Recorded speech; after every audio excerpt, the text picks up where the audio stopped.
All right, mic check 1 2 1 2. Mic check 1 2 1 2.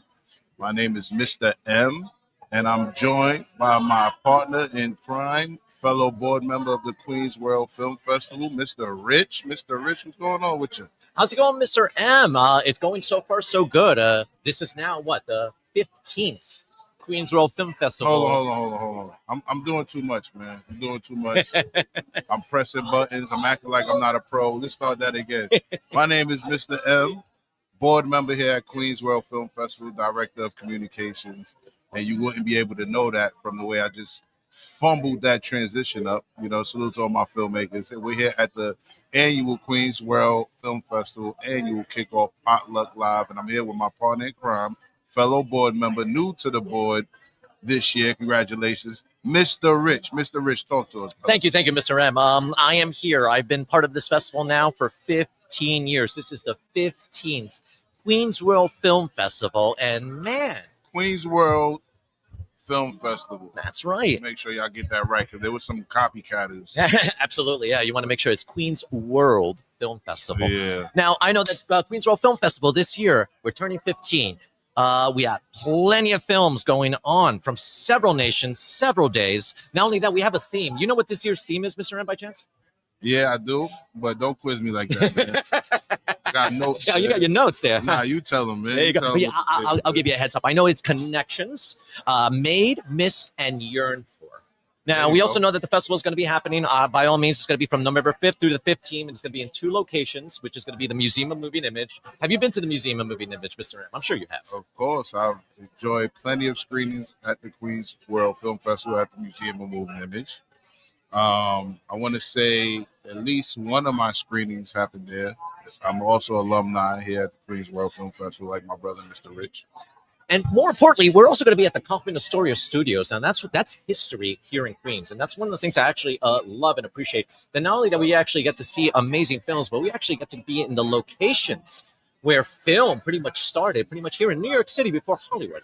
Right. I love that. Yeah. And today, let them know where we are while we do this quick little transition. Well, absolutely. Today we are in not only Queens, but we are in Long Island City at the Loco Hostel. And this is one of the many places where we do a lot of our kickoff parties, a lot of our trailer parties. This is where we actually bring filmmakers not only to network, but we also want them to communicate. And not only that, talk about their films. Today, we're going to be talking with several filmmakers, not only about their films, but where we can actually see it, where we can learn about it, find out more information, and all of that. But before we get into the filmmakers, we want to be able to introduce the people who are behind the Queens World Film Festival. The main person who chooses a film, curates all the blocks, and who's been pretty much the creator, the absolute creator of the Queens World Film Festival for the past 15 years. We got him on the seat right about now. We'd like to introduce our artistic director, Preston Cato. Thank you. How's it going, Preston? Now, we know that you pretty much curated this whole film festival. First of all, do you know how many films, how many nations, how many days? How many films do we have in this festival this year? I think it's about 125. Really? Yep, about 125, 23, 24 blocks. Wow. Okay. So we got about 125 films. We got, let's see. Yeah. Now, Preston, when it comes to curating these films, what's your process? How do you choose the films that are going to be screened for the Queens World Film Festival? What we do is the first thing we do is my committee, we watch the films. Mm-hmm. And then what we do next is everybody makes notes and scores them. And then what happens next is I begin to sort these out and decide what's coming off. What do I see? We discover there are themes emerging, ideas, and it's quite coincidental because we have no idea what's out there. And then what happens?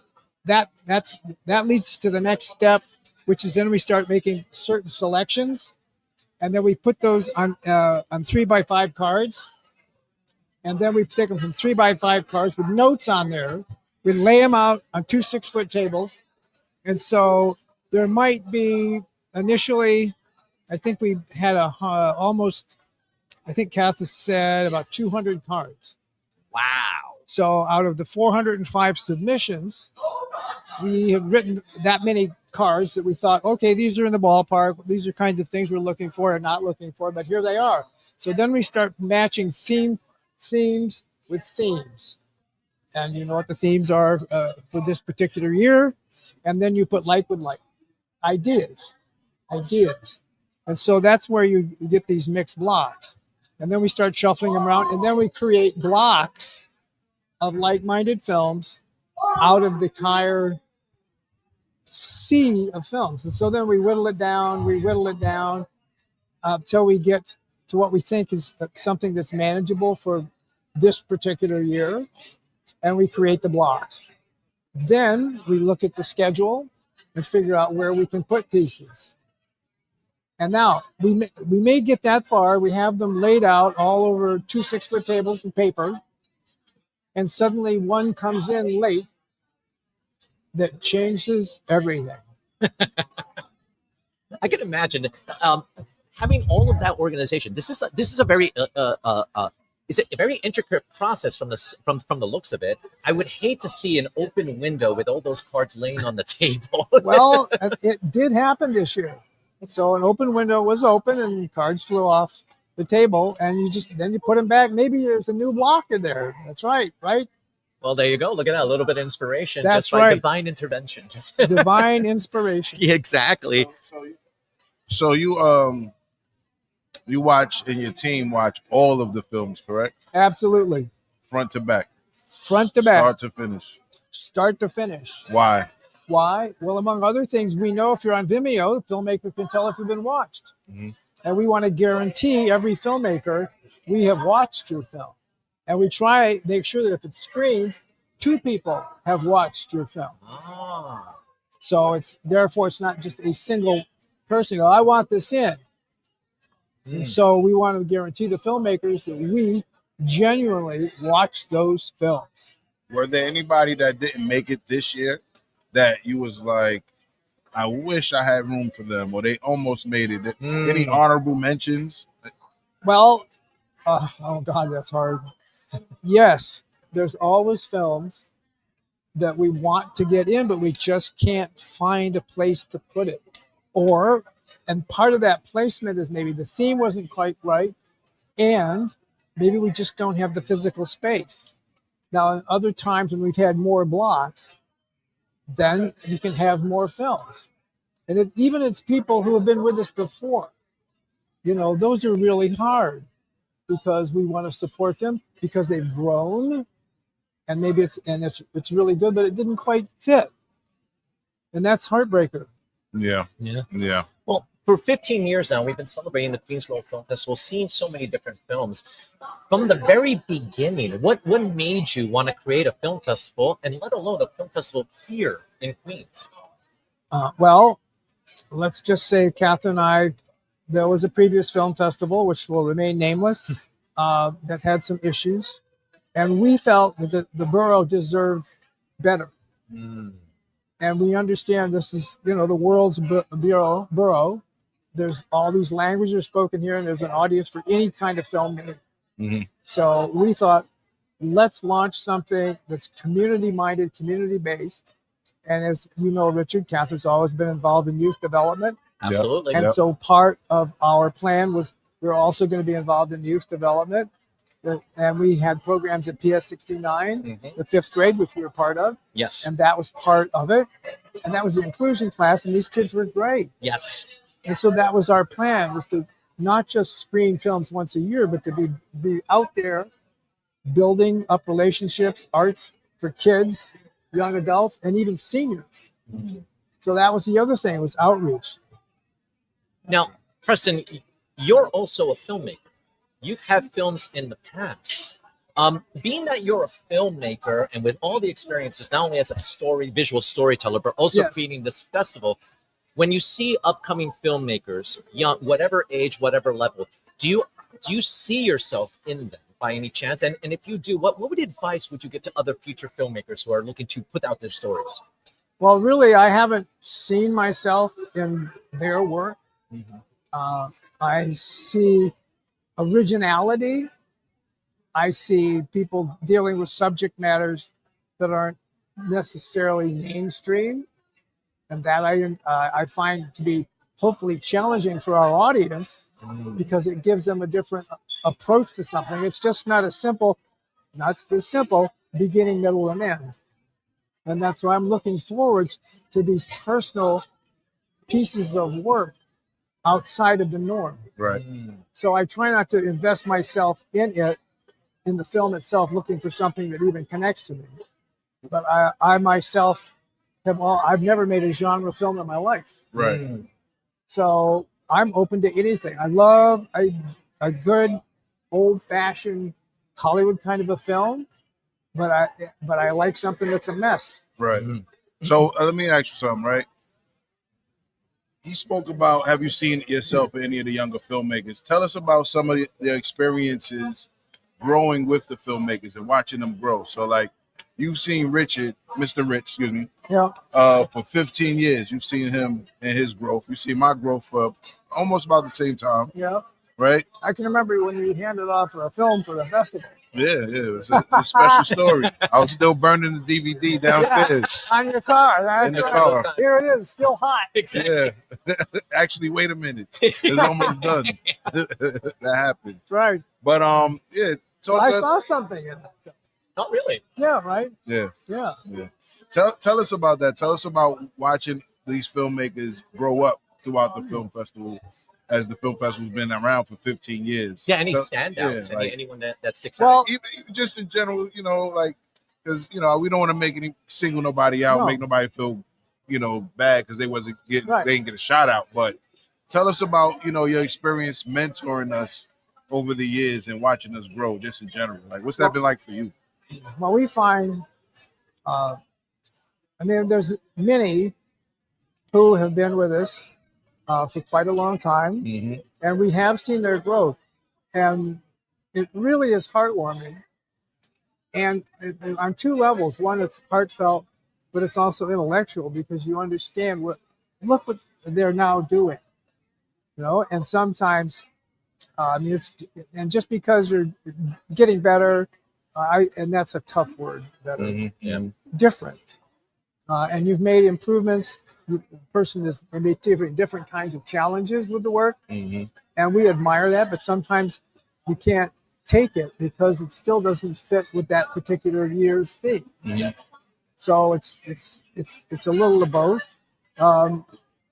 We do have a couple filmmakers this year who have made their first features, and one of them made it in, and it's an outstanding piece of work. When you say we have filmmakers and one of them made it, like, elaborate. So you're saying that they came through the festival as associates, or No, they came through it as filmmakers. as filmmakers, And and this was their first feature, so they were doing shorts. Right, before. they were Okay. doing. That's right, they were doing shorts, and I can tell in the filmmaker's growth. Mhm. I can see in the work when he changed. Right. He went from what you might say, how it is when you first kind of maybe make little baby jokes, or perhaps something that's an homage to something else. Mhm. And then this young person, he made something that he just had to make something personal, and you could just feel it. Right. And when it's that personal and it comes off the screen, you go, he just turned the corner. Right. Well, everybody that's been through the festival hasn't always come back though, right? But That's right. But you stayed in touch with a lot of these people, so just give us a little bit more about your mentorship. Like, how does it feel to mentor us though? Well, I've been a long-time teacher. I taught the Digital Film Academy 15 years. Yeah. And so Rest in peace to them. what's that? Rest in peace to that school. Though. Oh my God, yeah, rest in peace. Yeah. Well, he sold it, and a large conglomerate bought it. Oh, so it's still in operation? No, Okay. The Digital Film Academy is a very good place to go. And what they had was film was one part of the deal, and the other was code writing. Oh, okay. So they got the filmmaking was kind of glamorous, yeah, but expensive. right. Code writing is not. All right. So back to the mentorship. back to Preston mentoring us though. Tell us about your experience mentoring these youth. Well, what happens coming is, through the festival? I think the mentorship is when we give, if they want feedback, we'll give it to them. That's another thing you do, right? You give everybody feedback whether they make it in the festival or not, correct? That's right. It's possible. I mean, we can't do it to all 400 people. Right. But we do when the opportunity comes up. If they're curious, we'll let them know. Okay. And Well, that's kind of what good because a lot of filmmakers are first submitting to a film festival for the first time. We would love to get some of that feedback, especially from an actual film festival, to be able to know what to do best. Speaking of that topic, though, what would be your best advice for anyone who's submitting a film to a film festival? What would be the best way for them to present your film to sort of stick out from the other ones? What, in your opinion, would be that advice? Great question. Well, with us, it just simply comes down to, did you check all the boxes? Mm-hmm. Did you fill up? Did you put in all the information? And that's one. Mm-hmm. Can you read and do the work? And then your film, and then just when I hit play, it plays. Right? That's the other key thing. And I don't like you don't like to say work in progress or whatever it might be. I mean, what you're submitting is what you're submitting. And this is the only way I get to know you. Mm. And then there's the other end of it. So it's not just the film. It's, are you doing the managing part, the business? Remember, it's show, right? Business. So we see the show, but are you taking care of the business? Do you answer your emails from the director, the executive director? Yeah. Can we contact you, etc.? Is the information there? So that's the business part. So it's a little of both, because if we see something, there might be a hiccup or something, or we want to be able to get hold of you, and we hope you respond. So that's the business part. Right. So it's a little of both. And we also, when you're at the festival, we do things like tonight and other events, which highlights the filmmakers and everything that we do, Kath and I do, it's all about the films. Right. That's our focus. That's our absolute focus. We want to present the film work as best we possibly can. Right. But it's show business. Yeah. I love that. I love the fact that it's show business. Now, here's my next question. Because it's show business, I'm sure you get a lot of different films from different budgets, from high budgets to low budgets. And I'm sure like the high budget ones are the ones that are pretty meticulous when it comes to sending in their stuff. What about the low budgets? What are the first-time filmmakers? Are you that more scrutinous when it comes to them submitting, or do you see potential? I'd like to know more about that. I don't pay attention to budgets. Some people will put what they spent in there. And I've seen things like as $500, and I've seen films submitted with more than $1 million. But I don't pay attention to that. I mean, it's in there. That's in their information, but that doesn't affect me. I mean, is it good? Meaning good? Does it resonate with me? That's what good means. And I know it was one of our very first festivals. We had a black and white film is a local filmmaker, and it dealt with a person caught in purgatory. And this was one of the it sticks in my mind to this day. It had no budget. It's a little clunky, but the idea was so freaking good. I mean, that's it. The idea was incredible. And so his limitations on one side just amplified the circumstances of the person in this position. Right. And I swear to God, it's one of the best films he's ever made. Yeah, I always say that yourself and Catherine do a great job at identifying people who actually put their blood, sweat, and tears into the film. You know? Yeah, because that's how I feel I got picked. I was a first-time filmmaker. It was a passion project. I didn't even know I was a executive producer and director, and I didn't care about those titles. I just did the film. Yeah, you did. Wasn't it you drop kicked the baby or something? I played a character that drop kicked the baby. That's right. in a mockumentary. Right. I love that about you, Mr. Right there. That's new information we discovered about this. And I tell you, when I saw that, I go, this guy's in. Yeah, I had a risky film as a mockumentary on gangster rap. Yeah. But we had a lot of subtext in it, and we put everything into that film. Yeah. You know, not necessarily. Well, I put all the money I could, but I put a lot of grit Well, you into can it. see the heart in it. Yeah. You know, and I don't mean that sloppy or otherwise, but Right.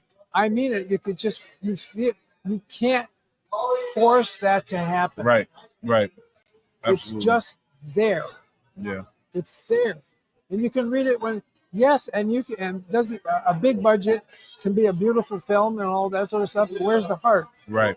Where's the flavor? Yeah. Yeah, the flavor. Mm-hmm. Yeah. Yeah. I love them. Yes, Sure, and the filmmakers love you too. And we got people watching, but you're not talking in the comments. So we want to see some comments. Absolutely. We want to know. Questions, throw us out too. We'd love to be able to get some audience questions about going on. But in the meantime, some information. I believe we have 124 films from 17 nations, 17 days, 3 screens, 2 venues, and everyone who comes, the audience, which means you. The theme of this year, I believe, is connections. Is that correct? That's right. Made, miss, and yearn for. Why connections? Well, isn't that what life is all about? Making connections and making connections, and you make them, and sometimes lose them, and then you yearn for them. And some films had those exact feelings that came across. I love it. And I believe it's going on from November 5th through the 15th at the Museum of Movie and Image and Kaufman Astoria Studios. Yes. I love the fact that they're presenting there. There's so much history there. Was this your first choice? Both the Museum of Movie and Image and Kaufman Astoria Studios? Yes. I love it because of the history. So that's, once again, 124 films, 17 nations, 17 days, 3 screens, 2 venues, and you guys. The theme is Connections Made, Miss, and Yearn For. If you want tickets or more information, you can visit the website at queensworldfilmfestival.com. This is Artistic Director Preston Cato. Mr. Cato, thank you so much for taking the time to talk to us. And not only that, informing us, our future filmmakers, on what it is that they need to get their films put out there or actually looked at for other festivals. Yeah, be truthful. Absolutely. And this is coming from the artistic director himself. So, filmmakers, please. And everything I said's a lie. No. All right, we do got a comment. Just One Love. Salute to Just One Love. She says, I can't see the screen from here because I'm sitting over here. Mr. Rich, read that for me. All right. What do you look forward to seeing happening during the festival? What are you looking to see happening during the festival? Good question, by the way. What do I like to see? I like to see people having an experience they can't get anywhere else. I love it. I love it. So hopefully you guys got that. I can tell you this, between Mr. M and myself, we've been part of this festival for 15 years. The reason why we keep coming back is because it's not only such a fun festival, but this is a festival for the filmmakers. This is a festival for the actual stories. Yes. So please tell your stories, submit your stories. You have the advice from the actual artistic director himself on how to be able to get yourself out there. Preston, thank you so much for giving us some time on your talking to us. Real quick. I know you got a lot to do, and we're going to see if we can get more interviews. Yes, we got another filmmaker coming on right over here. We'll see you. Thank you. That's it. Thank you again, Preston. In the meantime, while Preston leaves, I'm going to be thanking some of our sponsors that we have here today. Queens World Film Festival, first of all, enjoys the support of businesses, foundations, and elected officials from numerous sectors because the festival provides an incredible marketing opportunity for those who wish to reach filmmakers and film lovers. Queens World also supports Black-owned businesses. And while these businesses are not direct festival partners, we urge you to use the link that's found at the Queens World Film Festival website, and it's under our sponsor page. And you'll be able to find businesses that you wish to support under a link that is Support Black-Owned Businesses, 181 places to start online. So feel free, if you're looking to support any Black-owned businesses, we have a whole list for us to do. And some of our venues that we'd like to thank, first of all, will be the Museum of Movie and Image. We also want to be able to thank the Kaufman Astoria Studios. Those are 2 venue locations. I believe we're going to be having a filmmaker breakfast lunch, and that's going to be happening on November 8th at 10 o'clock. It's going to be our industry event, and that's also going to be brought to you by our sponsor, City National Bank. Some of our other sponsors, especially our media sponsors, is going to be QNS. That's Queens for ya. Queens Chronicle, and It's in Queens. Because we are the Queens World Film Festival, we want to make sure that we represent Queens. Our industry partners are going to be Indie Collect, Deadline AV, and the New York Women in Film and Television, and also Chipaway Productions. Our hospitality partners are Saks Place, which is right next to the Kaufman Astoria Studios. I believe we're going to be able to have some, that's going to be our official kind of partying place. So if you guys want to be able to go on and hang out there, feel free.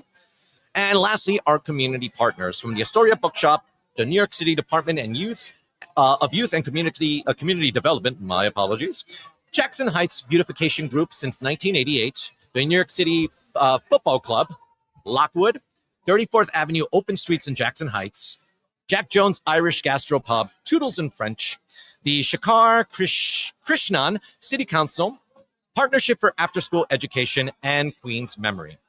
Queens World is made possible in part by Queens Community Arts Grant as part of the statewide Community Regrants Program funded in the New York State Council of the Arts and managed in the Flushing Town Hall.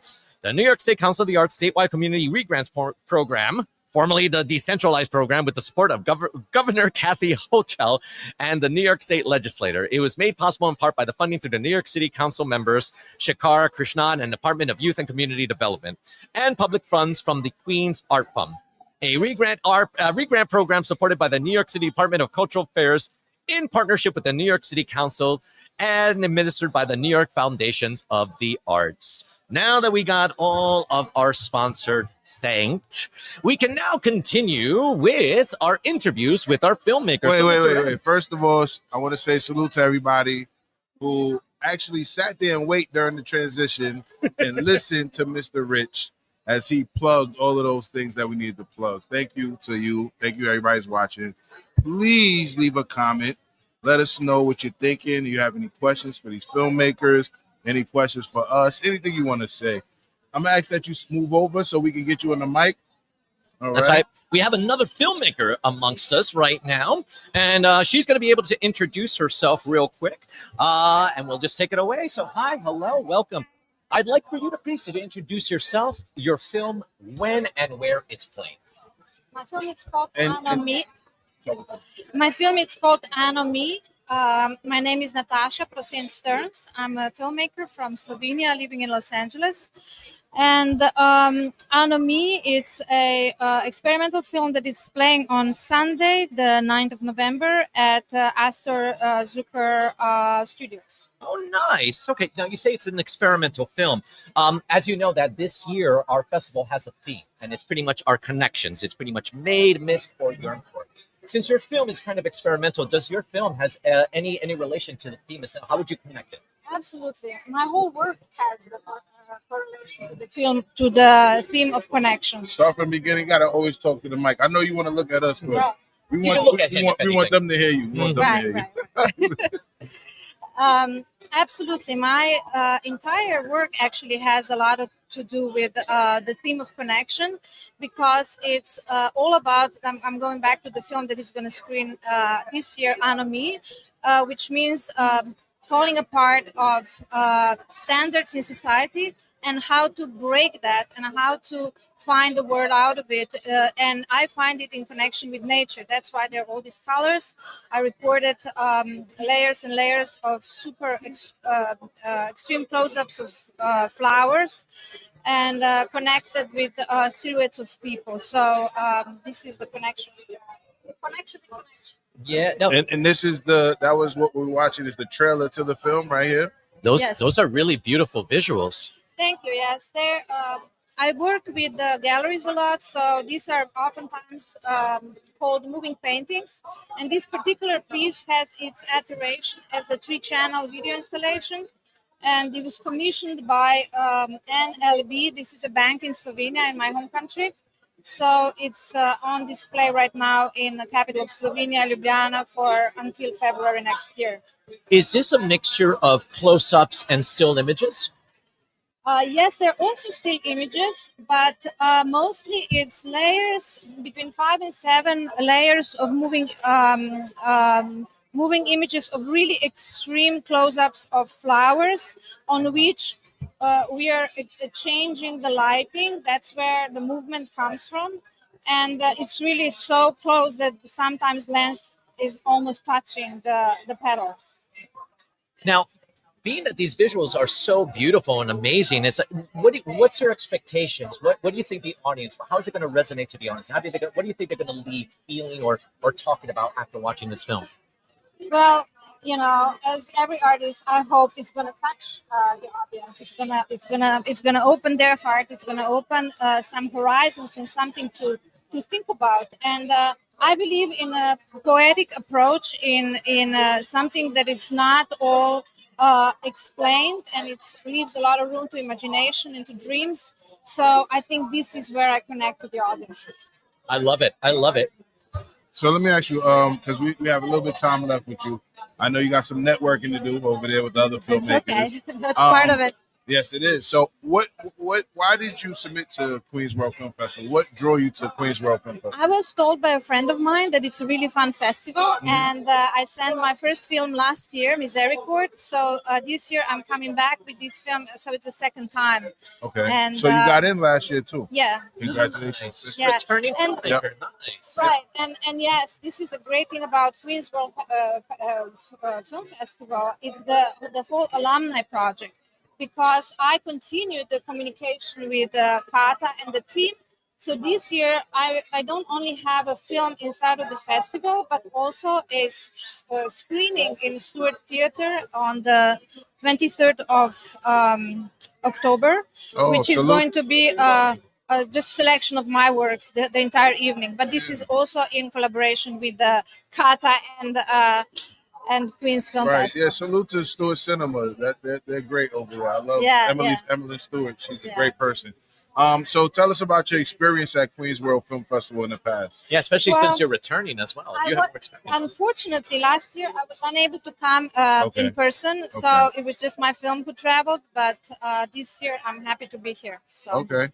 And where can we hear more about your film and yourself? Your social media handles, website, things of that nature. My Instagram, Natasha Stearns, or YouTube video channel that has a lot of followers thanks to my video Mud, which is shot at mud volcanoes in Los Angeles, and it kind of became viral. So it's an interesting development.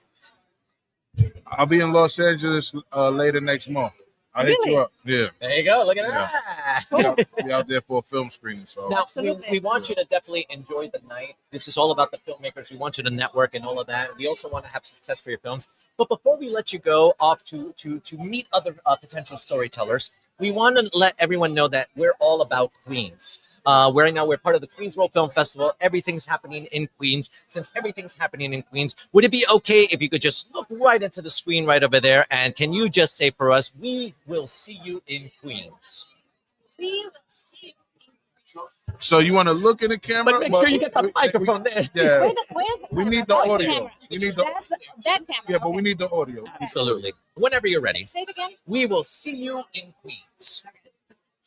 We will see you in Queens. Thank you so much. Once again, can you let us know Thank you. when Thank your you. film is No I'm problem. sorry, this was all over the place. No worries, but can you tell us one more time? Absolutely. We're still on, but I want to know one more time if your film, when it's going to be playing and where. On microphone? Yes. So my film Anomy will play on November 9th in Astor Zucker Studios at noon. Perfect. Okay. Thank you, guys. Thank you so much. All right, we're going to try to get more filmmakers coming along. Absolutely. But in the meantime, while we get our other fingers to come, we're also going to give you, once again, letting you know, we're going to be having some special events happening as well. So obviously today is our annual kickoff. We're celebrating all the filmmakers today, but on October 15th, we're going to be having our presser as well as Queensboro Hall. It's going to be at 10 a.m.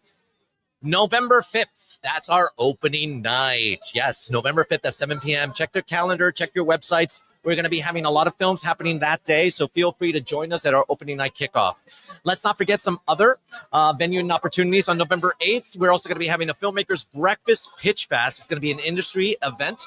So we're going to have several of our filmmakers pretty much pitching their movies, networking, and all of that.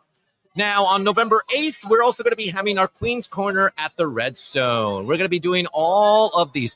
This is all also on our website, so feel free to look at our calendar so that way you're up to date on all our different events. And let's support some of these filmmakers, not only by just showing up to their films, but also showing up to the events as well, too. November 10th is also another day that we're going to be putting it out at 6 p.m. at the Zuckers. We're going to have First Frames, and it's going to be all of our student films. All of our young filmmakers out there who are looking to actually get into the industry, this is their opportunity to get shown off. Once again, that's November 10th at 6 p.m. at the Zucker. On November 13th at 5 p.m., we're also going to have at the Zucker is going to be a Rise of Flicks distribution panel. Any upcoming filmmakers are looking to see if they can get distributed. This will be an opportunity for you to come. Let's see if we have another filmmaker coming along. I do believe we do have a couple of people that are coming along too. Once again, we want to remind everybody that the Queensville Film Festival is... There's my notes. Sorry. The Queensville Film Festival. First of all, we're turning 15. Once again, it's going to be 124 films, 17 nations, 17 days, 3 screens, 2 venues, and you. Our theme is going to be Connections Made, Missed, and Yearned For. Going from November 5th to the 15th, it's going to be at the Museum of Moving Image, as well as the Kaufman Astoria Studios.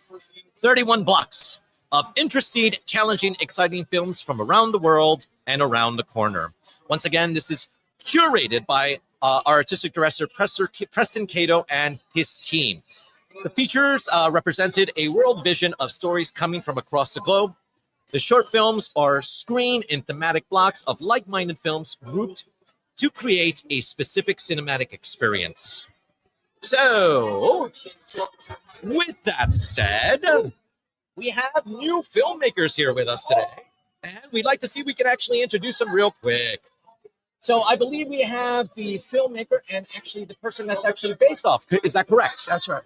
All right. So please introduce yourself, your film, and when and where it's playing.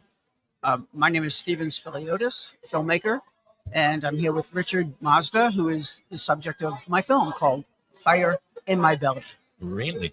Now, I personally know Richard Mazda, so I'm also very interested to see what this film is all about. So obviously you do know that this year our theme is all about connections. It's made, missed, and yearned for. Now, being that our theme is all about connections, how would you describe your film? Does your film actually, I'm sure it fits within our theme, but how would you describe on how it fits in? I think that the thing about when you talk about connections, this, in the same way that this is a very local film festival that's grown very big, I've been involved in the art scene in Long Island City since 2005, and it's always been about community. So the reason I know Steve, the filmmaker, in the first place, is that I have been employing Steve to work for the LIC Arts Open, which I started and run, but also I run the Secret Theatre. So Steve and sometimes his partner, Reiko, either one of them takes pictures for us. So we've got a long-standing connection in that way.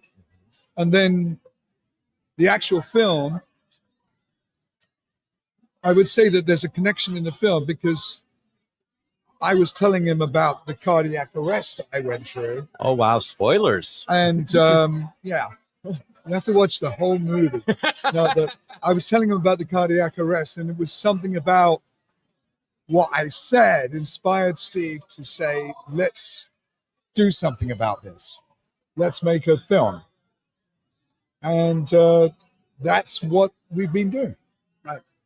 Well, I'm happy to say that after hearing that story, that you're actually here with us to be able to tell us. So thank you for that, and thank you for documenting it. This sounds like a very, very inspiring story. Can you give us a few? Can you give us a description? What can we expect? Okay, so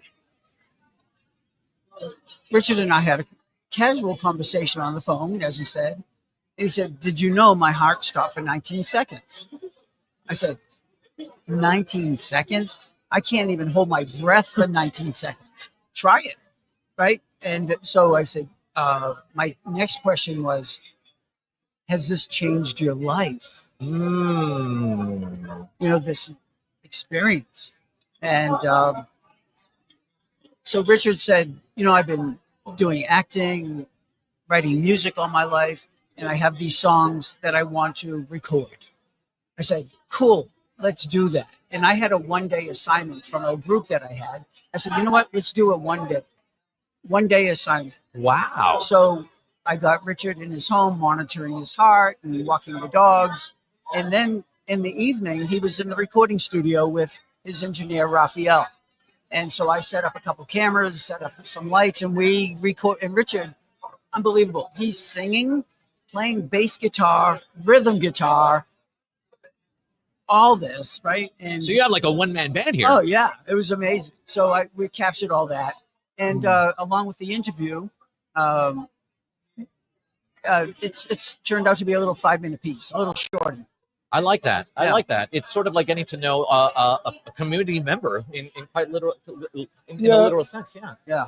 Almost nobody in New York knows me directly from my musical career. And I mean music, not musicals. I'm to everybody that I'm now good friends with in New York. I guess I'm the theater guy, right? And but prior to that, when I was younger, I had record deals, publishing deals, produced lots of records for other people. I wrote an R&B #1. You know, people don't know that stuff about me. And I've continued writing songs. So after you go through a kind of life-changing experience of having a cardiac arrest, you're faced with two choices at least, which is one, oh, I better retire right away because I'm not very well. Or the other choice is the way that I went, which is to kind of almost stick a finger up to the universe and say, screw that, I'm not ready. And so, you know, I'm pacing myself health-wise. But for example, the project which Steve sort of saw the beginning of is moving forward again this month rather next month, because a drummer who worked with me when he was 15 and 16 went on to be quite famous. He was recently playing with Joe Bonamassa, King Crimson. He's worked with Oasis. Wow. So Jeremy and I stayed friends over the years. He's now like a world recognized drummer. So he's coming over and I'm going to put him on some of my new tracks. So I've been reaching out to some people who are, at the very least, they're very talented musicians. And you know, some of them have done incredible things. You know, Jeremy, as I just told you, like tonight, he's in London backstage at Wembley because he's watching Oasis. And of course, him and his twin, it's his birthday. Yeah. Him and his twin brother worked with Oasis. They're both incredible musicians. So, you know, because I have those resources. So, you know, you talked about connections. So actually the album, which by the way, I'm going to call Scrappy, which is how somebody described me once. I like that. So Scrappy is taking shape because I'm going to use a lot of my musicians I used to work with before. Locally, I know a musician called Ernie Brooks, a bass player. He's quite well known. He was in Jonathan Richman and the Modern Lovers. Ernie is probably going to be playing on the record, I hope, and so on. So Steve, I hope, might want to take our 5-minute film and expand it. Maybe we can make more of it because there's going to be a longer part to the story. I feel like this is almost like your legacy in a lot of ways. So good on you that you're actually still creating after a life-changing moment that happened to you. And again, we're so happy that you're still here to talk about it and showcase Look, it. here's the pacemaker, Well, there folks. you It's go. right Look at here. that. You literally put your heart and soul into this project. So I really do. And speaking to the filmmaker, So let me tell you a bit about Steve and Absolutely. then have Yes, him yes, talk, yes. because I've spoken. No worries. But Steve is very talented videographer and photographer. So before I met him, a lot of my stuff wasn't being documented properly. And once we got into the festival in particular, we started to work together a lot. Mhm. And I'm happy to say that he's sort of uniquely very well known in Long Island City as a videographer, right? And that's because he is actually very good at what he does. Yeah. And there's a lot of people who play with making films or making videos. Obviously, the TikTok generation, everybody thinks they're, but Steve's kind of more of an old school cameraman. Yeah. And so I feel lucky to have worked with him. Good on that. Thank you, Richard. Now, Steve, thank you so much for actually not only submitting to this film festival, but also telling this amazing story. Now, my question is this: why did you submit specifically to Queens Row Film Festival? I'm very curious to know. Well, we're locals, right? We're both in Queens, Yeah. and I thought it was appropriate. Being local, local story, being a Queens Row Film Festival. It's also, yeah, it is. It's a very Queens story because nearly everything I'm going to do is going to be in Queens. Yeah. I like that. I'm not planning to go to Manhattan to record. Mm. There's great recording studios in Queens. Yeah. Well, a lot of people have been saying that Queens is becoming the new Manhattan, but you didn't hear that from me. But but I know that you guys have a lot of history. I know you specifically also, Richard, have a lot of history with the Queens Row Film Festival. Is this your first time submitting? Have you been part of our festival before, by chance? I don't like talking about failures. I submitted last year. It was actually a long film. It was a feature documentary. Mm-hmm. That was a big ask. Yeah. A 5-minute piece is, doesn't take up too much real estate. So I think we had a better chance this year of getting it. So. Well, absolutely. Now that you're here, what's have your experience been like since you've been submitted? What so far? What has your experience been like with the festival? Even tonight, like having a mixer, getting to meet people that we're not at the theater, we're casual. People are relaxed, and I really like that.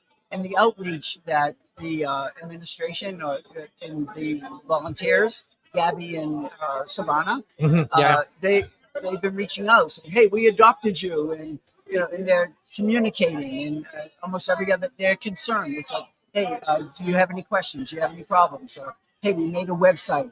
Is this okay?"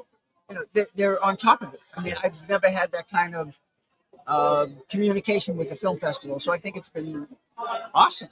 Yeah, Well, we're glad to hear that. We're definitely just glad to remember, hear that. don't ask me which year, but there was a year where Queens World Film Festival was at the Secret Theater. Yes, I remember that. I do remember that when the Secret Theater was still over by by the train station where Astoria Performing Art House is now. Yeah, so that might have been the early days. Yes, that was very year much 1, the early 2, or days. 3 or something.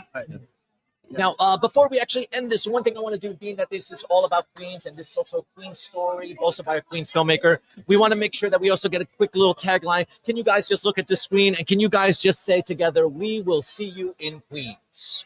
Over there? You could either probably, that one probably be the best one right there, right where the green light is. Yes. Whenever you're ready. We'll see you in Queens. Beautiful. Now, if you want to share a quick social media or where we can find more information about your film, and then we'll be able to let you go, communicate, and network with everyone else. They should come to the Queens World Film Festival. They should. You do have a YouTube channel. I do. Yeah. They can see it on my YouTube channel. Perfect. And they can go to, I'm going to put a little bit of information on thesecrettheatre.com. Beautiful. So they can always go there.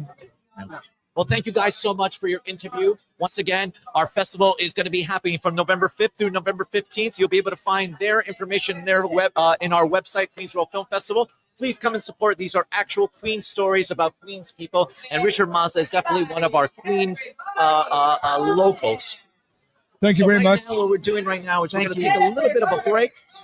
As you can see, there's a lot going on right now. We have Katha Cato, who's also going to be doing a quick little speech welcoming all of our filmmakers. We're going to get back into all of the filmmaker interviews in a bit, but we want also see this speech that we're going to be doing.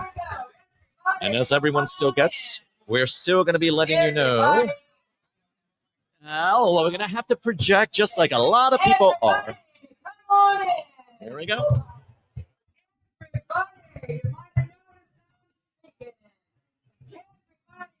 You told.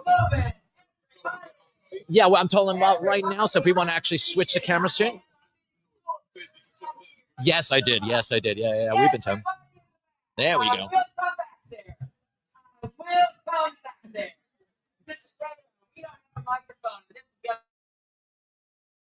Everybody.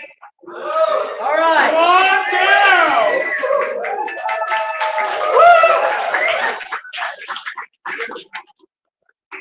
Everybody, I need to tell you something. The Congress shall make no law respecting an establishment of religion, or prohibiting the free exercise thereof, or abridging the freedom of speech, or of the press, or of the right of the people peaceably to assemble and to petition the government for redress of grievances. This is the first mistake they found.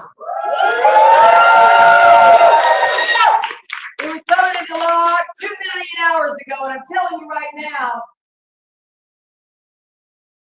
to moment. First Amendment Fridays, it's easy. If an old lady can find it online, anybody can find it online. You hit First Amendment images. Then I want you to copy it, and I want you to put it on your social media. And I just want you to do it on Fridays. It's First Amendment Fridays. We have a gentleman here who knows a little bit more about the organization that's doing some of this. We're going to have him up in a second. If he is going to be so nice, he's studiously avoiding eye contact with me. That's all right. That's okay. So we will start every one of our screenings this year with this. And there are laminated copies. We're making them all the time at the house. If you come over to the house, which we're going to talk about a little bit also, please feel free and take 2 or 3 and just leave one somewhere. It's just a quiet little fist in the air. That's really all it is. And I dare anybody to come up to you and have a problem with that. This is what should unite us. I don't like what you say, but I will defend your right to say it. Somebody just said I did a film about that. Of course you did. Of course you did. All right, if you are a festival associate at other places, you are interns or volunteers, but at Queen's World you are a festival associate, please raise your hand and be seen and be known. I have a question for you. I have a question for the festival associates. Why do we do what we do? Weak. Why do we do what we do? The films. That is what matters at Queen's World. So with that, we would like to welcome you. This is Donald Preston Cato. I'm Kathy Cato. Welcome to Queen's World.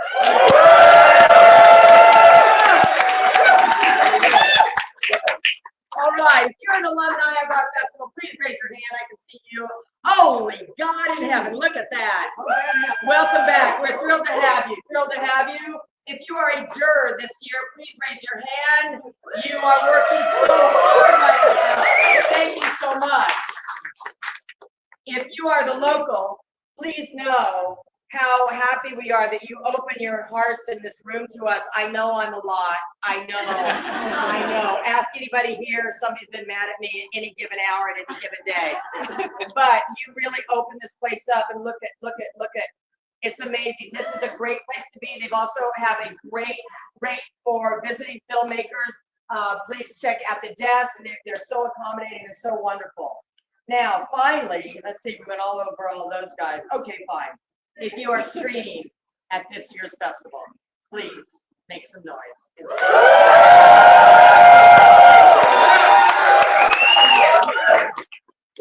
Imagine a life where you get to stand facing that direction and looking at this. May you all be so lucky someday to be in a place to see this. It's quite moving. Now, speaking of incredible people from Queens, I would like to introduce you to some of the people on our board. They not only talk the talk, they walk the walk. Dora Naughton, Mr. M, and Mr. Rick. So Mr. Rick, they are alumni. Are you coming up? Also, they're going to tell you just a little bit very quickly the year that they screened with us and what they did between that and now on the board. All right, and then we're going to do our first two raffles, yeah? All right. Okay, who's going? What's up, everybody? My name is Mr. M. The M stands for Montaigne, Massive, first and last, both M's. My first time screening at HBO. At Queen. Sorry.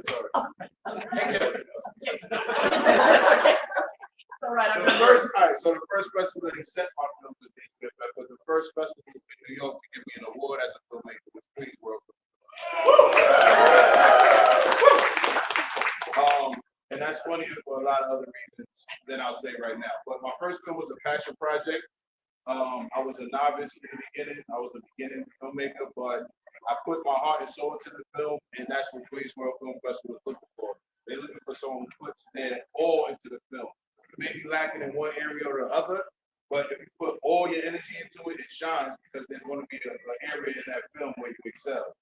So, my first film was risky. It was a mockumentary. They still give me stuff about it.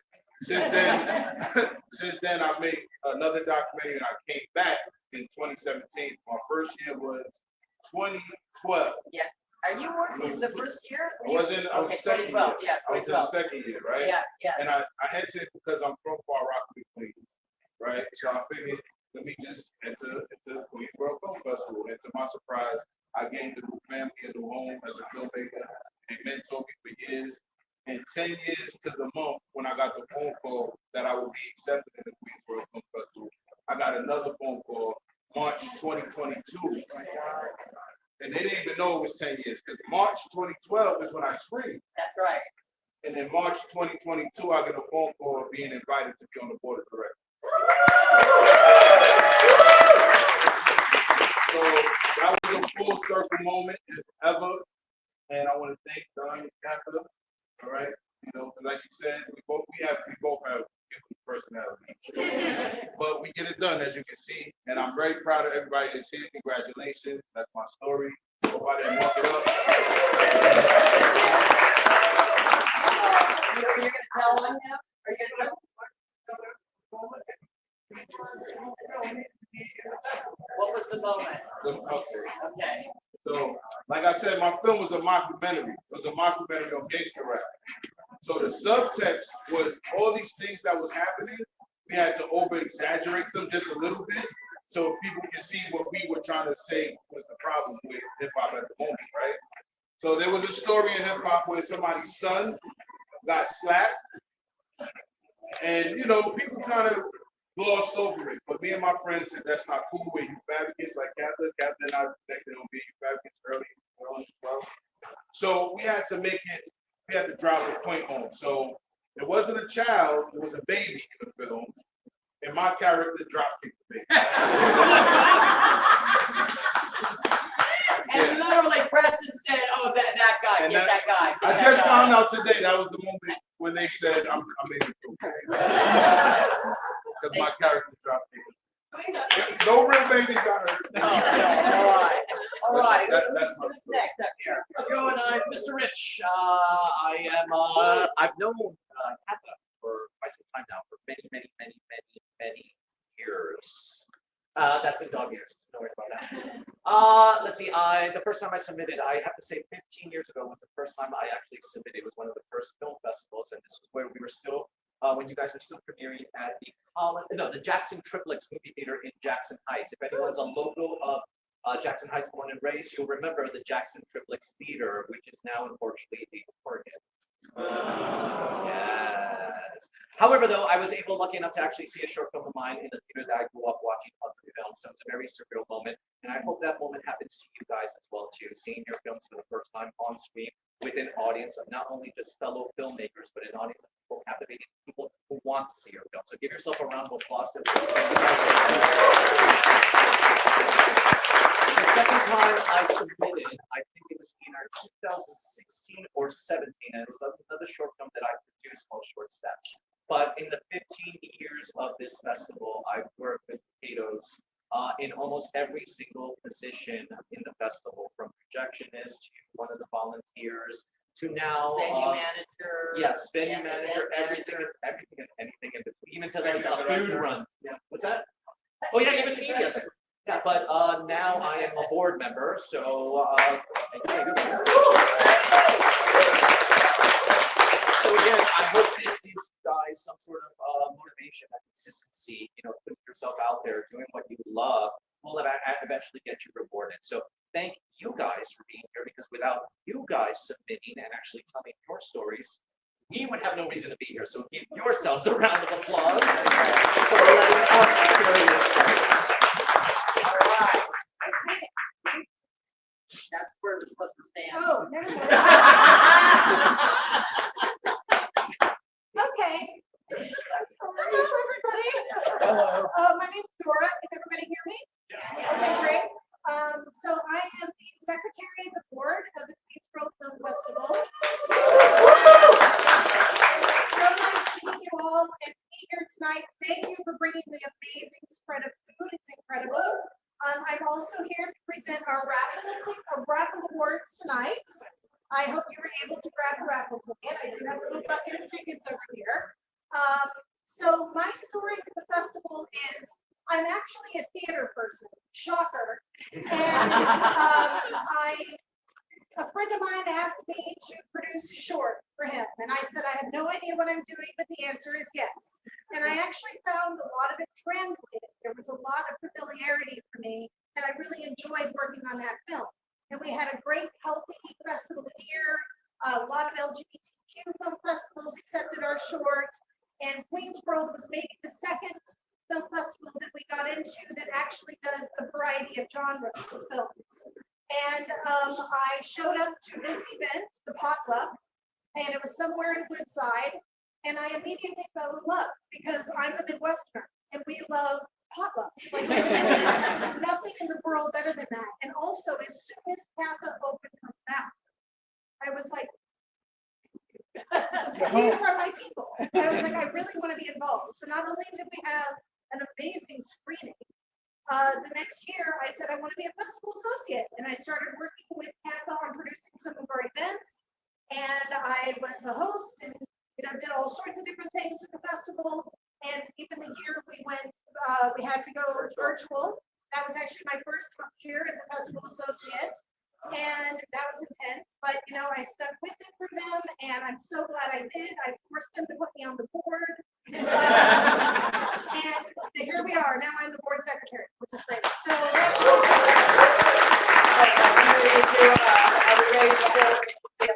So the first one is we're gonna do a little raffle here. This is a guided tour of the Museum of the Natural History for 2 people. This is also one of our friends of the festival. Oh, what? Oh no, this is your mark. Oh, So that way we can okay. see Okay, everyone on so this is a guided tour of the Museum of the Natural History for 2 people. And the second one is the Astoria Bookshop bag of books and Astoria Bookshop gift card. Yeah. So let's have the board members do the honors of this and moving on. So the first one we're going to pull is for the Museum of Natural History. And hopefully they will come alive and start eating you while you're there. All right. I'll pull it. And the winner is 866681. 866681. Anybody? Going once. Anybody? Seriously. Really? 8666. Okay.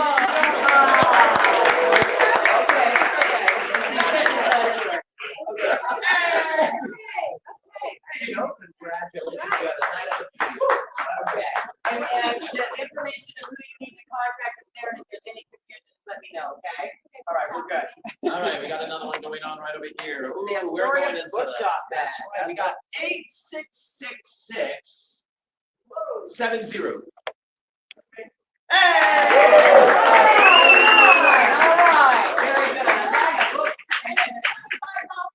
Yep, very good. All right, you guys, thank you for the board. Thank you so much. More, okay, so there's still time. All right. So if you are on, if you belong to an organization called FACT, could you please come up here? If you belong to something called FACT, please come on up here. And if you are also on our jury for the dance films, please let yourself be known. Okay, so this is DJ McDonald, and I'm understanding that's where we're supposed to stand. So, okay, so I need you to talk about fact. The First Amendment fact situation. Do you remember the name of it? Okay. Urban culture team. Okay, very good.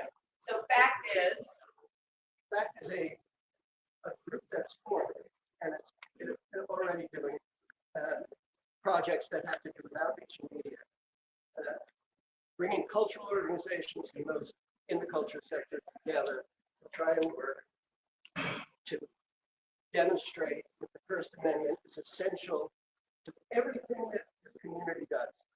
Everything that you guys do that you contribute is dependent on your freedom to do it.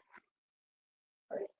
This is a very important moment where the First Amendment is under attack from above. And if we're going to make something, if we're going to make this stop, we're going to have to put our arms around all of the. One of the things I love about this film festival is the way it brings together the immense diversity. 2.2 million people living in the country, and it's all you know what it's like. It's all broken up and spread out, and yet you manage to put something together like this that brings in the entire community. That's the way that we're going to be able to perfect all these things. We should have raffled off the two First Amendment posters, but actually, what we're going to do is, if you want to stand with us next to the First Amendment poster, take a picture and post it to social media. That's how we're going to go. we'll do that over there. The posters are over here, and it doesn't have to be a militant thing. It's just, can't we all agree that this is a good thing? Yeah, that's all we want people to do. Thank you, DJ. All right. So speaking of diversity, if you are on our selection committee with Mr. Cato, if you were one of the screeners, please raise your hand. Are you one in the back? Yes. Okay, a couple of you.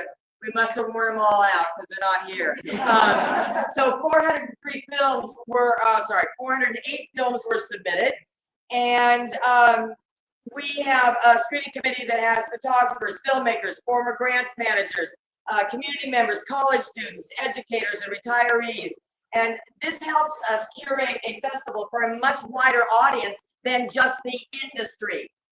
The industry is great. They don't need us. I don't need them. What we have, we don't. There's 50. Did you know there's 15,000 film festivals in the world? No shit. That's how many there are.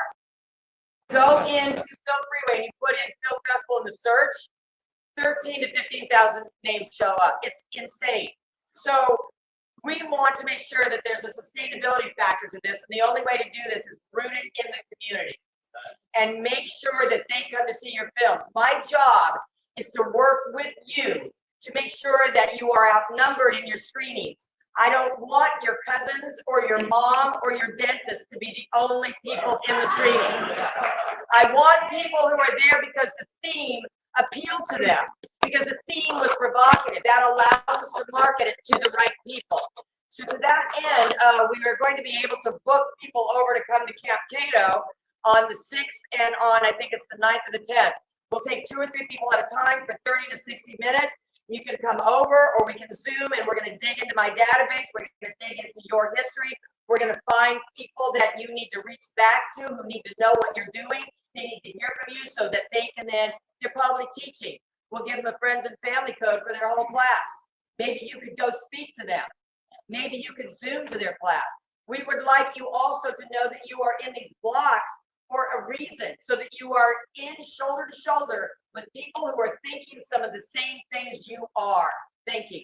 And then also, in some of these blocks, there are films that like counterpoint the hell out of it. So that's good also. Speaking of curating, so this is how it breaks down. I do the admin. I like to tell people that he is the talent and I am the noise. I know I bring a lot to the talent. I know I do. But for this, we can't both be trying to decide who's in. And if it's good enough for him, then it's good enough for me, and I will open a vein to make sure that it's a wonderful screening. So please welcome our artistic director, Donald.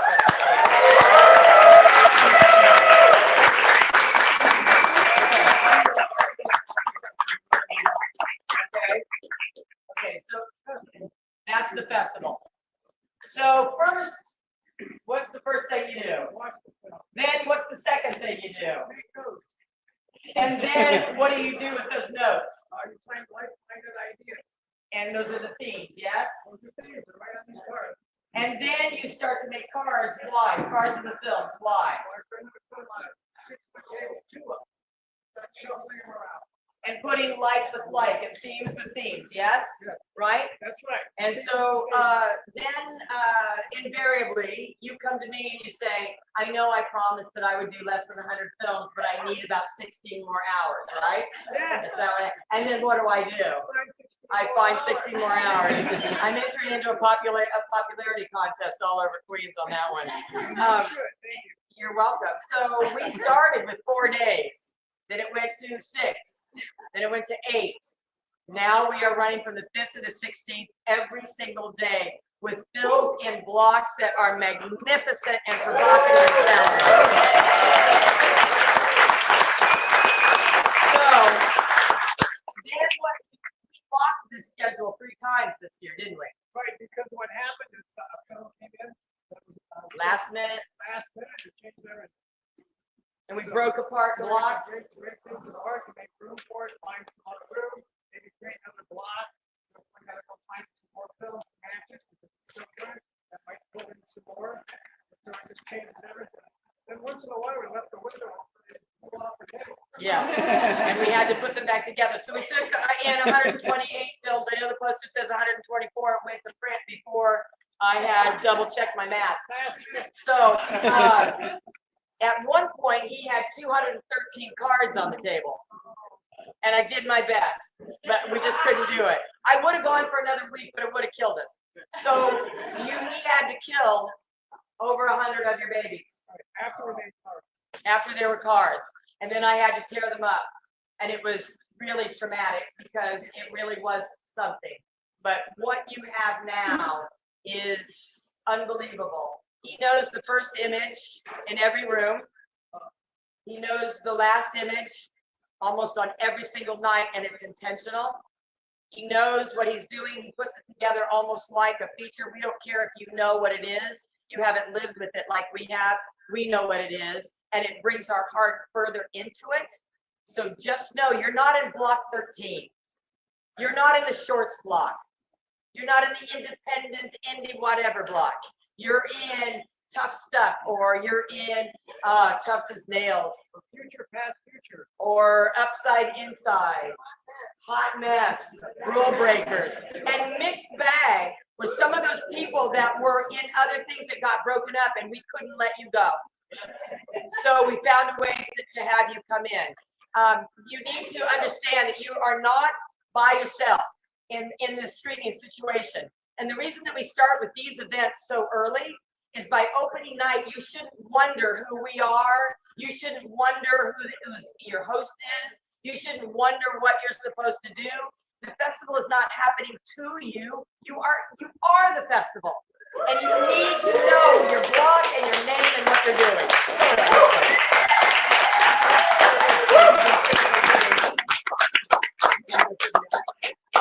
Want to stand here? Okay, he usually likes to run for the hills. Okay, now third raffle. You're gonna do the raffle, and this is Toodles in French. Yes. I'm gonna go over here. You're gonna stay there. I'll tell you all about Toodles in French because the restaurateur Chad Goldsmith is a very good friend of mine, and he's based in Astoria, Queens. He's from Queens, so it's a Queensy restaurant. It's on Ditmars Boulevard, and they just won Best New Restaurant in the United States in the USA Today poll. And let me tell you, even I couldn't get a table. I had to call Chad and be like, can you please get me in? So anyway, it's a great place. And what this gift certificate is for is one of their tasting events. So they often have very high profile winemakers come in, and they also do breweries. And that's what Chad did for many years. He was an aperitif and wine cellar. So that's his bag. So it's very much a wine bar in addition to being a restaurant. And these are 2 tickets to their tastings. I want to say this is a value of over $200. Okay? Here we go. Go ahead.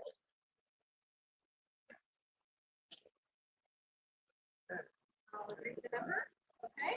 The number is 866674. 866674.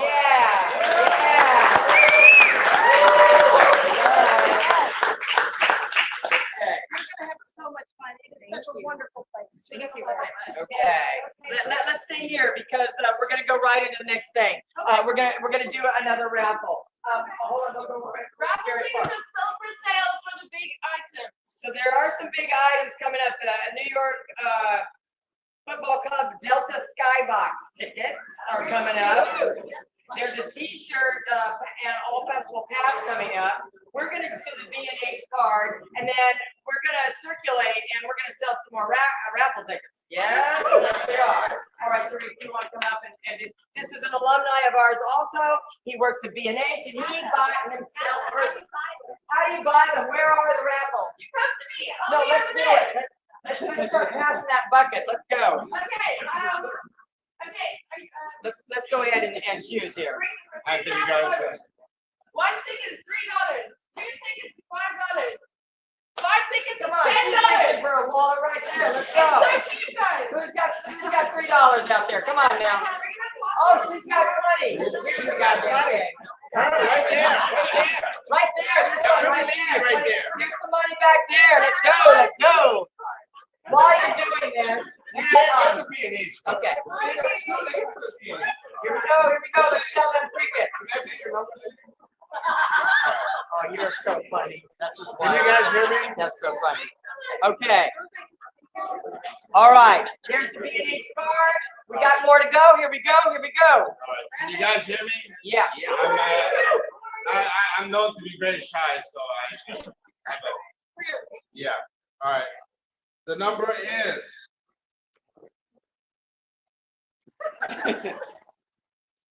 You got it?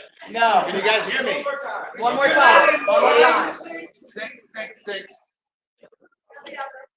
86. B&H card 86. Where are you? I think. Did you get it, man? Did you get it? No.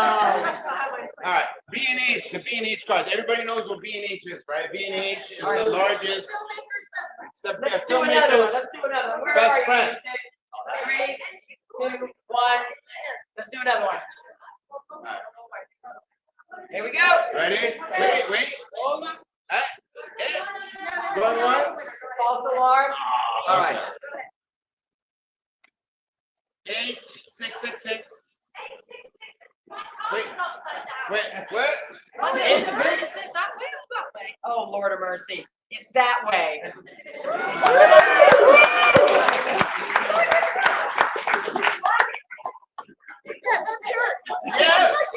Yes, you won a B&H card. Yeah, you. All right, everybody. Thank you. All right. Now, you may have noticed that we're doing a live broadcast here. We need everybody to rotate onto the couch. 5-6 minutes. You're going to talk about the theme and how your film relates to the theme, and you must know the name of your block. All righty.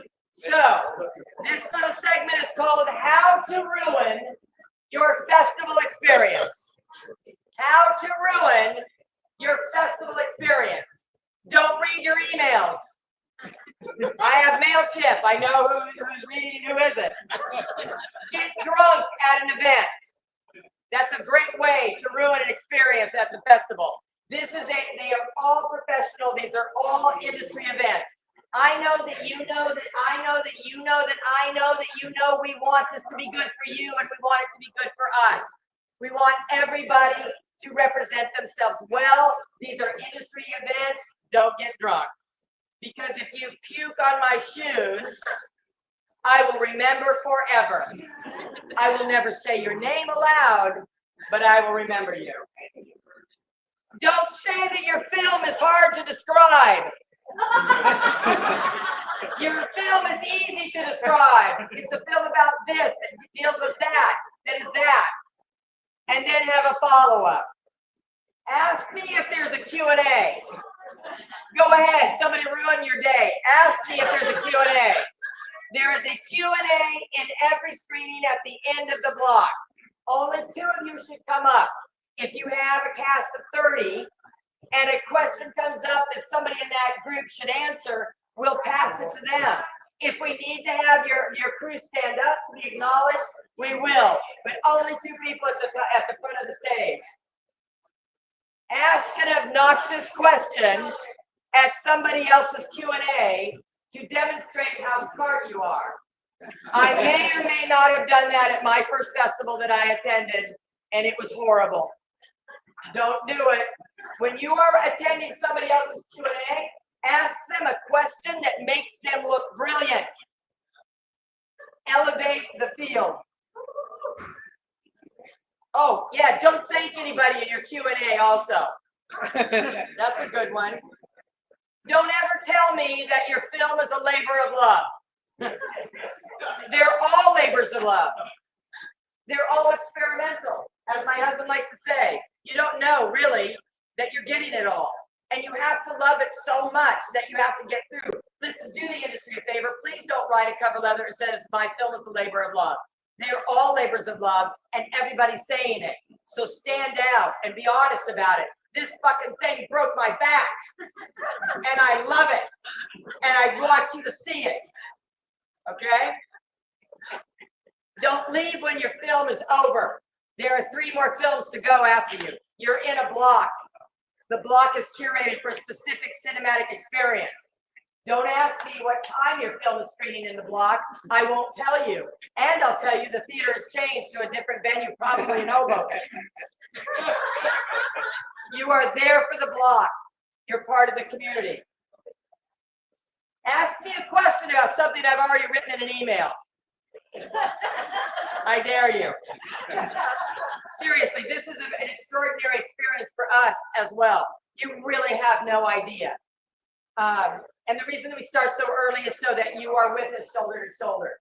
Everything that you are suspecting about me is true.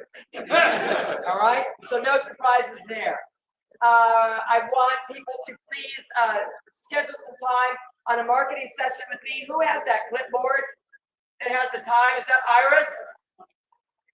All right, so we need to get on that. All right. Have we sold enough now, Iris? Are you happy? Are we going with this? All right, I'll go forward a little bit. So let's talk about what's going on. On October 2nd is a podcast that I thought was open to the public, but it's not, but we're doing it. On the presser is October 15th. Where? Queensboro Hall. What date is it? October 15th. What time do you think you should be there if we start at 10? 9. What do you have to have? Poster, an easel, and if that's you, that's fine. We've seen very imaginative easels made out of things that represent the films. Get creative. Be able to answer questions about your films like that. Now, we are doing a big push for reporters and journalists, bloggers, all that kind. If you have people you want us to reach out to, let's get them there. If nobody is interviewing you and somebody is standing right next to you, go live with each other. Interview them, they'll interview you. All right? Now, what we're doing over here is a broadcast that's going to play in its entirety tonight. It's streaming live. It's also going to be on our website, but we're also going to chop it up for your segments so that you can have things to do and to promote out there. Definitely. Yes, sir? And if we don't get to you today, I will interview you virtually before the festival. Okay. That's beautiful. October 18th, we are working with RiseFlex. RiseFlix, we're doing a showcase at the Zucker Theater. I'm going to get everything out there, but this is, RiseFlix is a new streaming opportunity, and they're really looking for emerging first-time filmmakers, and the quality is pretty darn good. These guys are hungry. They talked me into doing something like this before the festival. I respect them. Yeah, I don't know how they did it, but we're going to be there on the 18th. I will have a QR code to get discount tickets for everybody here. Opening night. What night is opening night? Literally. What night is opening night? November 8th is the industry breakfast. We're going to gather at Saks. Breakfast is on us. We're going to have everybody at tables. We've got industry leaders coming. We've got the top 20 guy in the top 20 entertainment lawyer is going to be there, someone from Lincoln Center. We've got a programmer from Doc NYC and Hoboken. We've got room for other people. If you know of industry people that you want to call with something more than please like me, if you have somebody you want to do this, would be a great thing to invite them to, and we'll put our heads together and get them in the room. Then the awards at Saks Place is on November 16th on Sunday. So a word about Saks Place. It's the historical commissary that's in the Coffin Astoria Studios. Briefly, back when this new technology was invented, these cameras that weighed 120, 150 pounds, people that were doing Broadway lived in Queens. There was an amazing amount of stuff going on here. Adolf Zucker started experimenting with this new technology of capturing the moving image. W.C. Fields, the Marx Brothers, all these people were out there fiddling around, and then they would sit in the Zucker to watch the dailies, probably where the word was invented. And they didn't see them that day, I can guarantee you. They saw them many, many weeks later. It's 74 seats. Sometimes I push it to 80. I don't like to say that out loud, but I just did. And I get goosebumps when we walk into that space, into that theater. It's haunted and it's beautiful. Sandra Schulberg, who is on our board, her grandfather is Bud Schulberg. He sat in that room also, and he went out to LA with Adolf Zucker to start Paramount Pictures. So that room is something, and it's our honor to get you in there, and it's our honor to get you into the Museum of the Moving Image as well. I just want to tell you, we got 50% less space in MoMI this year, and it cost me 39% more. It's the way of the world. We got what we got. We filled it, and we're gonna rock this thing. But the Zucker is an amazing room, and Saks Place is where we're gonna do the awards. We're gonna be. It's a little down home, right? But the trophy's way the same. Okay, we're on that. All right, let's do another raffle, shall we? The bucket, and we are doing now a T-shirt and an all festival pass.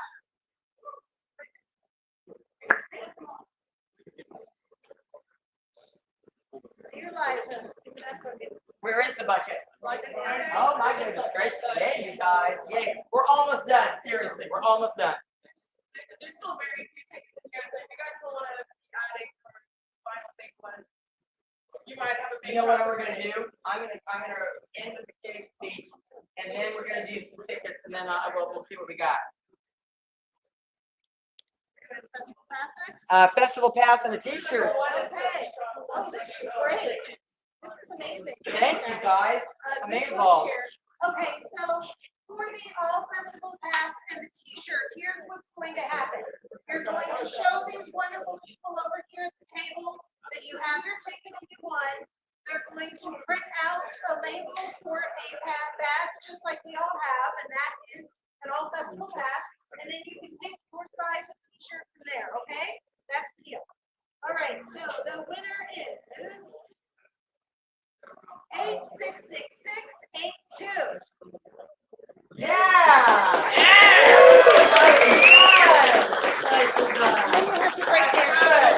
Reggie Nuggets in the house! Yeah! Nicely done. Very good. Let's do Jack Jones.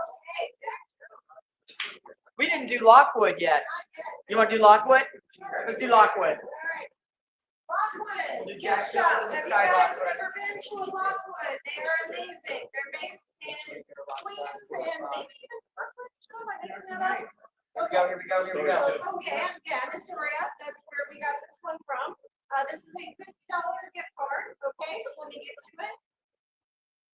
And the winner is 866725. 866725. Right there, right there. Yeah. Come on, dearie. Probably the best boutique gift store in Queens. So it's absolutely amazing. Thank you. Enjoy it. Thank you. Okay. So we have a couple of people to thank, and then we're gonna wrap this up, and I'm gonna close it up, and then we're gonna get that bucket rotated a little bit more, and then we'll do the last two. Okay, so we need to thank Department of Youth and Community Development, NISCA, New York Tourism Foundation, Resorts World Gives, which has expanded our listening tour. The listening tour is something that we've been doing since 2021, and the QR code is here. We interview people about hope and resilience, and they are all put into composites, and there are over 200 interviews that we've done already, and there are 85 compilations. It's all archived at the Queen's Memory Project, so that the future generations can know how we held on to hope and resilience through the toughest times. It's something that is incredible, and if you're a festival associate, you're required to produce one. It's a way for us to get to know them. It's a way for them to come in and immediately be doing something rather than cleaning my mailing list or doing things like this. And they leave then with something that's quite beautiful that is archived for the world. So we really would love it if you would just take a sticker, put them someplace. We even did Mr. and Mrs. Met, and they are on the website. And if you look at the compilation right underneath them, I guarantee you that you will be moved. I guarantee you will be moved. So we need to thank Councilmember Krishnan, and that looks like it's it. So it is time to remind you that from the beginning of time, we have gathered in the darkened caves around the flickering lights to share our stories. We've upgraded the caves. The flickering lights are now zeros and ones, but the impulse to gather around the storytellers remains. And it is in that darkness, when you gasp in unison, when you laugh in unison, when you pretend that you are not crying in unison, it's that moment that you understand that they is we. Them is us, and I am just another you. Welcome to the game.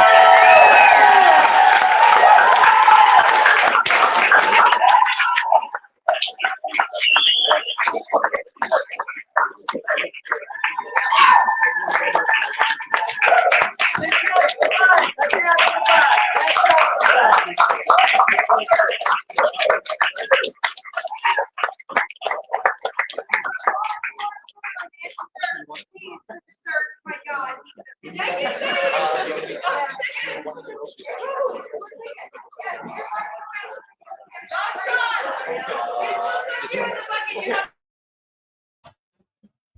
All right, there you have it. The potluck is kicked off. The potluck is clicked off. Your mic is off. No worries. Thank you. Look forward to see your film.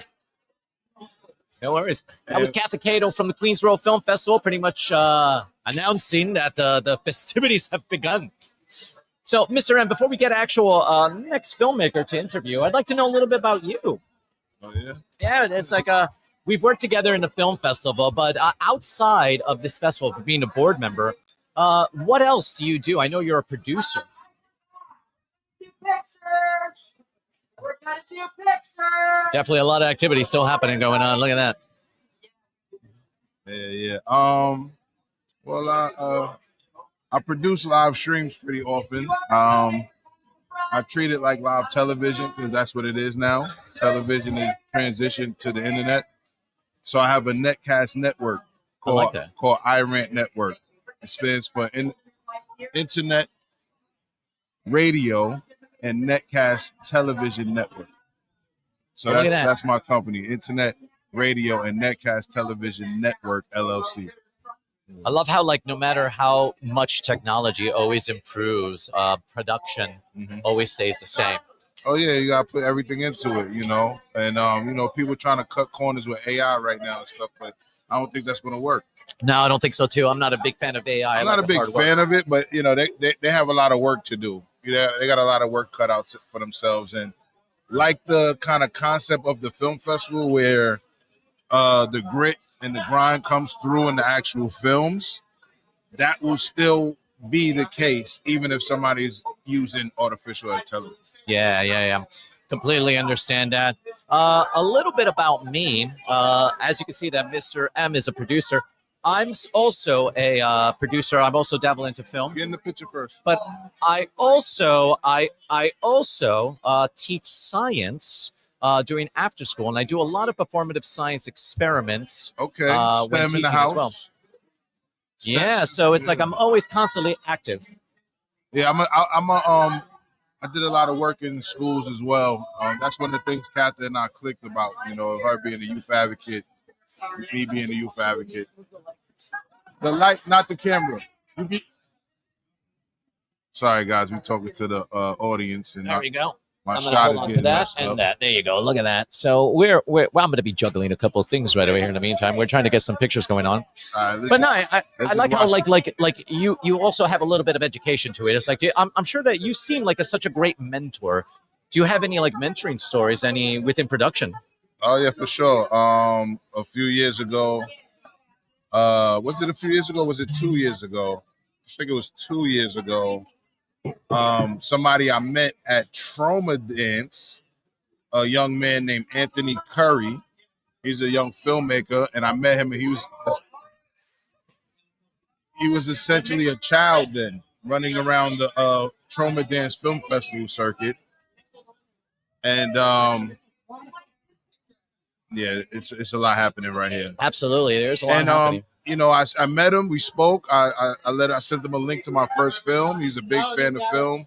He kept in touch with me throughout the years, and then he put me in his film and then a few years after he wrapped his first feature-length film, I told him to submit to Queens World Film Festival. In fact, he met Kathy and Don at Trauma Dance that year. I introduced him. Oh wow! And he was like I say, he was a kid. He was a teenager, and grew up. He put me in his first film, and then that film featured here at Queens World Film Festival, and it was a full circle moment that time as well. So salute to my guy Anthony Curry. Yeah, there's always a lot of history also with the Catos as well too. I've known him for years. When I was a teenager, I actually used to take a lot of acting classes with Cass, as a matter of fact. And then as I started progressing in my career, I got into filmmaking, and ironically, I ran into her when she was looking for a film teacher and also looking for people to help with the film festival when it first year. Wow, that's crazy. I was in the right place at the right time. They say luck is when preparation meets opportunity. Yeah. So you got to be prepared. You got to be ready when that opportunity comes, right? But when the opportunity comes and you're ready, it's a hell of a combination. Absolutely. That and consistency, I always think, is also well, that's part of staying ready, thing. so you ain't got to get ready. I'm sorry, I can't have your drink there. Yeah, because we have a lot of electronics here. Yeah.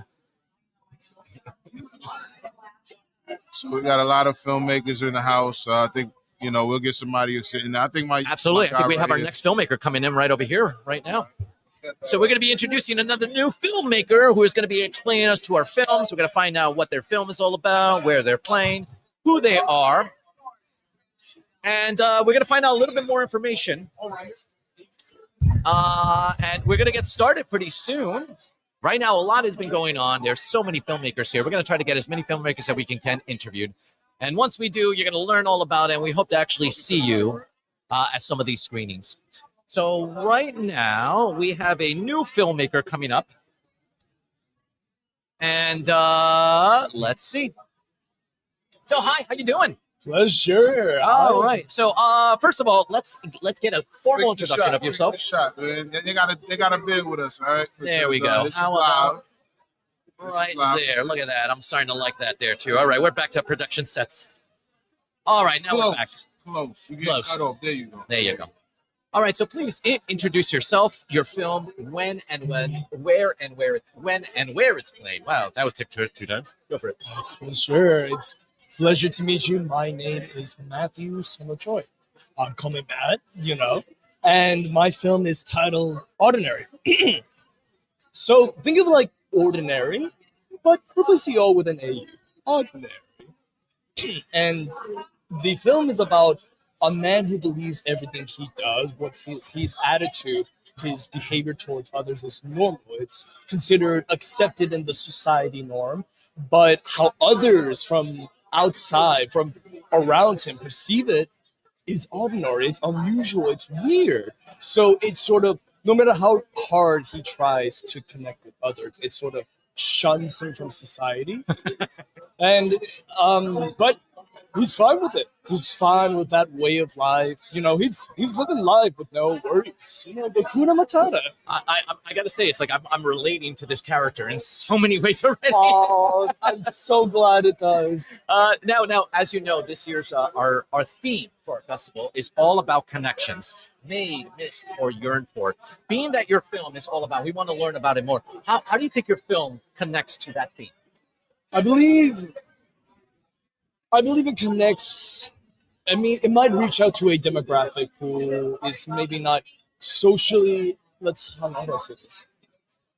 We're all born different. We're all born diverse. We're all born maybe better than others, maybe socially more, or like athletically or smarter. Like, but I believe we're not. We're all still human beings. We crave connection, and sometimes from one individual, whenever they feel like they try to connect so much around the people around them, sometimes because we don't normally express like how we're actually feeling inside. So despite that, it's a struggle. And I believe ever since after the pandemic, a lot of young people from elementaries to middle schools, high schools, we've all lost touch with reality. We're so focused on the internet, we don't know how to connect it. We crave connection, but we were never taught exactly how, especially when the pandemic hit. Oh wow! And afterwards, like to recover from this, like from that epidemic, how is it that we sort of now see each other? It's just a little bit awkward as it is. So that my film is a sort of like person who's, I wouldn't say socially inept. He's very friendly. He wants to connect as much as he wants, but the way he behaves, the way how other people perceive him, it's sort of like it doesn't seem normal. It doesn't seem like something like someone can just do out of the way. Like this person is this man is open. Yeah. He's willing to express as many details as he wants, and you don't see that in like say a 20-year-old or adults. They seem very childish. Yeah, definitely. I see that. I like how you dabble into a lot of like the socialness that people are missing out in life, how we're all connected to our phones, and how 2020 really kind of did affect us. It's like that. I kind of would love to see the psychology in that. Are you the filmmaker or? I am the director. Yes, Oh, I you're am the both. director. I am both director and actor. Wow. Okay. Very nice. So let me ask you this: since you're both the actor and director in this, why specifically Queen's World? Why did you submit to Queen's World? Ooh. Now it's a funny thing how it came around. How I created the film. My TA, Nailing Quiz, one of the board committee members of Queen's World Film Festival. He's my teacher assistant manager for my Queen's College Community College. And that's where I essentially made the film with my classmates. And he has helped me in so many ways. And he has motivated and inspired me to sort of get this film out.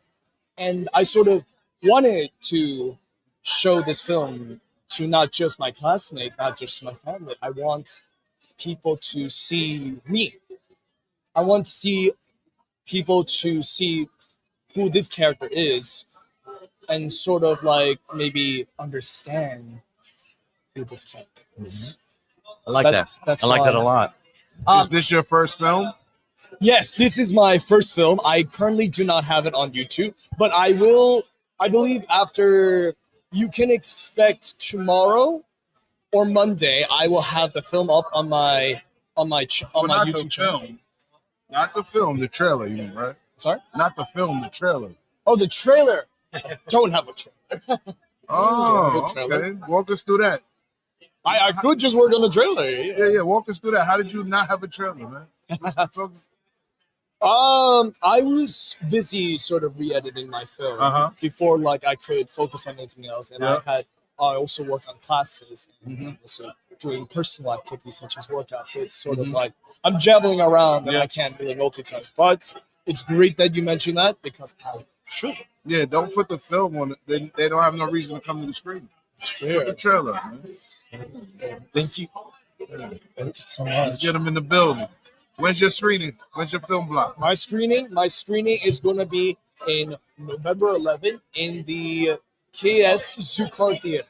Oh, the Sucker Theater. Yeah. Do you know what block you're going to be a part of? I am going to be a part of the Class Acts 8 film from the next generation. Nice. I like that. And you're definitely a good representation of the next generation. Now, being that we're all about Queens World Film Festival, and then you actually use a lot of the Queens artists here, we want to make sure that Queens is shouted out no matter what. So would you mind just looking at that green light right over there? And all I want you to say is, we will see you in Queens. We will see you in Queens. All right. Thank you so much. I can't wait to actually see your film. Congratulations. I hope anything for the best for you, especially with this festival. Thank you so much. No worries. Well, we'll be able to share that information with you afterwards, by all means. All right, as you guys can see, we're having a conglomerate of filmmakers today. We're going to be interviewing a majority of them, but we're also going to see if we can interview the remaining of them on a separate day. We want to be able to get all this information out. However, though, as you are seeing, that a lot of people are coming up with different information on their films. If you want to know more about the films, you want to see some of the trailers, you want to know some of the blocks, you want to know where they're showing, visit our website, www.queensworldfilmfestival.com. We'll pretty much give you dates for special events. One of the next special events are coming up. It's going to be our presser, October 15th, which is going to be at Queensborough Hall. This is a good opportunity for filmmakers to be able to tell about their films, sell about their films, and more importantly, for you guys to support these filmmakers putting out their films out there. We got another filmmaker with us today. All right, so welcome to the Queens World Film Festival. As you know, it's our 15th year. Now, please, what we'd like you to do first of all is please introduce yourself, your film, when and where it's played, please. All right, my name is Elon Cardano Silverstein. I'm Elon. the producer. Elon? Yeah, Elon. Speaking You got of his mic. Yeah, That's gotcha. right. Get yourself really Yeah, close to the man. mic because All we right. want to be able to hear Yeah, all that information. We appreciate you talking to us, but we want them to hear you out there. I understand. All right. So my name is Elon Cardano Silverstein. I am the producer of Soñando America, which is screening November 15th, Saturday morning, 11:30 a.m. at Zucker. Nice. So you're the producer of this film. Yes. Nice. All right. So as you know, this year's festival, we're dealing with connections, whether the connections are made, missed, or yearned for. How do you think that your film fits in within this theme? So Soñando America is about immigration. The director, her parents immigrated. They crossed the border from Mexico to the U.S., start their family. And the film really explores that family through their lens, daughter-parent relationship. So we really talk about learning about your family's history, learning about why they came, how they came, the obstacles they faced when they came here, and how by the time she's now an adult, they've achieved the American dream, so to speak, to an extent. They've gotten a house, they have a family, they have everything they could want except for status. And part of that connection is just the connection to them, and connection being that they have to our country. They're serving our community. They own a restaurant. They serve their community in rural Ohio, but they still don't get decency and legitimacy. Oh, yeah, that's what's right there. No, that sounds pretty much relatable to what's been kind of happening right now. So yeah, is this an actual film or is it a documentary? It's a documentary. Oh, it's a documentary. It's a documentary. So the true story. We sat down with her parents 3 times, interviewed them about their experiences, their stories. We went to their town in Mexico twice. We flew DP and the director to Mexico twice to film their story, to see their home and document it for the film. Oh, wow. So they couldn't go back, but we went for them. Wow. So this is pretty much shot in Mexico. And did you also shoot? Half in Mexico, half in the U.S. Wow. So pretty much almost international. Nice. Yes, it's an international film. That's Yeah. what's up. Congratulations. So are you Mexican yourself? Yes, we're both. My director's Mexican. I'm half Mexican. Mm-hmm. That's what's up, man. Well, I love the fact that like this is like 2 worlds, here as well as Mexico, and especially because it's like we are like this festival is about Queens World.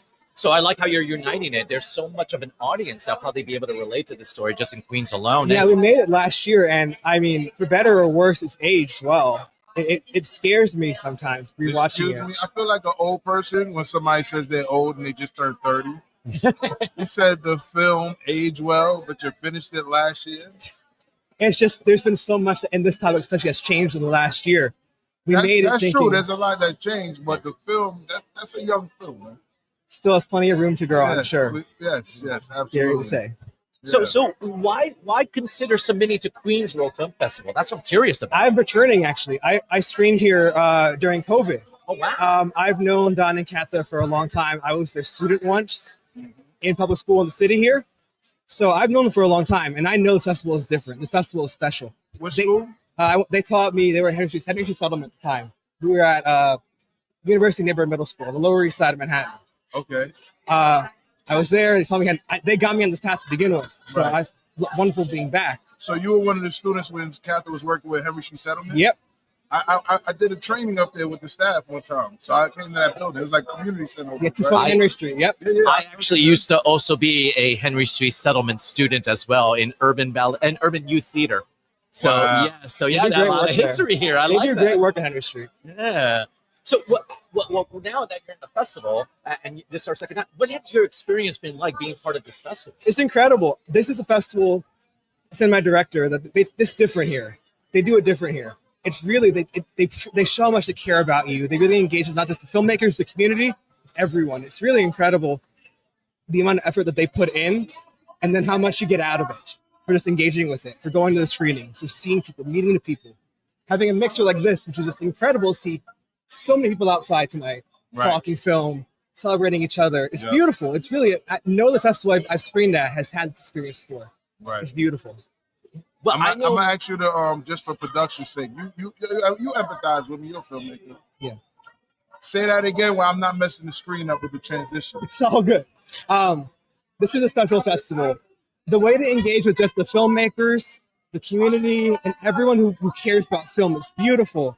You know, coming back now outside of COVID, I really feel so engaged with what's happening, and seeing everyone out here tonight at a mixer, communicating, talking about the projects, learning new things, eating good food. It's unlike anything I've ever experienced at a festival. So you were part of the virtual year. Yeah.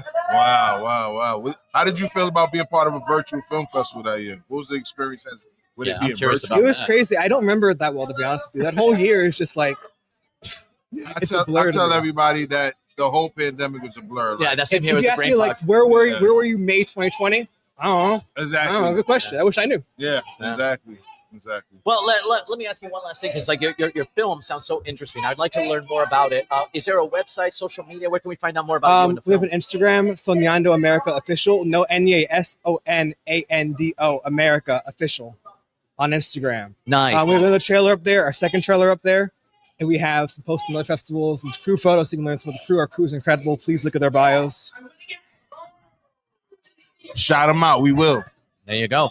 All right. So now that because we're part of the Queens Road Film Festival, and it's like majority of the audience members are from Queens, we want to give Queens a great shout out. Do you mind looking at that green light real quick? And can you just say, "We will see you in Queens"? We will see you in Queens. Awesome.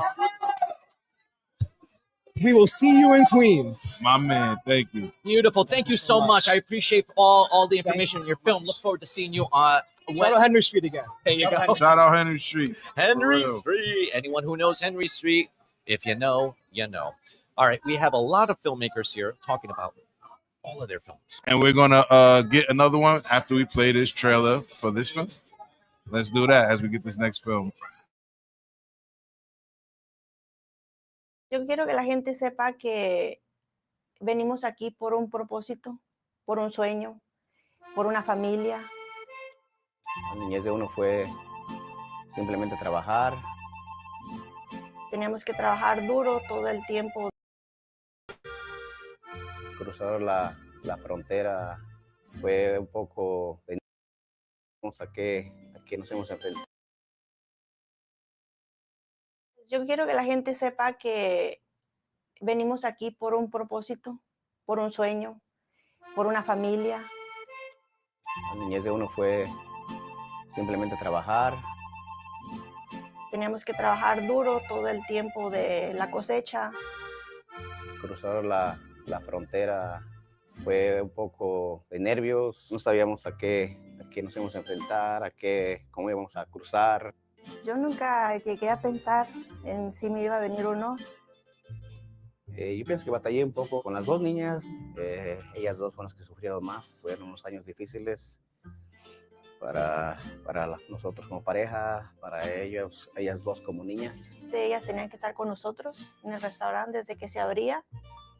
Pues mis hijos vayan a México, muchos nervios, mucho miedo. Y ellas están en otro país donde sabe uno que uno no puede ir. Siempre para lograr algo en la vida vas a perder algo. Tener la oportunidad de al menos haber ido cuando mi papá enfermó. Poder decirle a mis papás cuánto los quiero, los extraño.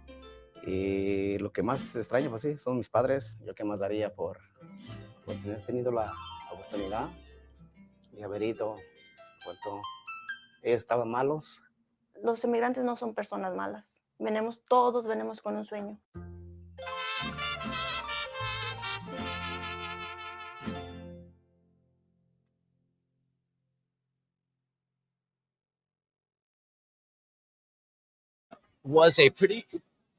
That right there was a pretty good trailer. Now we also have another filmmaker with us as well too. Please, would you please introduce yourself, your film, when and where it's playing as well? Hi, my name is Jody Oberfelder. I have a short film that's on November 14th at 3:45. It's called And Then Now. There's a comma between then and now. It takes place in Greenwood Cemetery. There's 3 dancers and 3 musicians. And I'm hoping that the audience who comes to see the cinematic version of something that happened live will feel an immersive kind of tingling, because we are live people in a cemetery, a place where a lot of other people have lived and continue to have their place.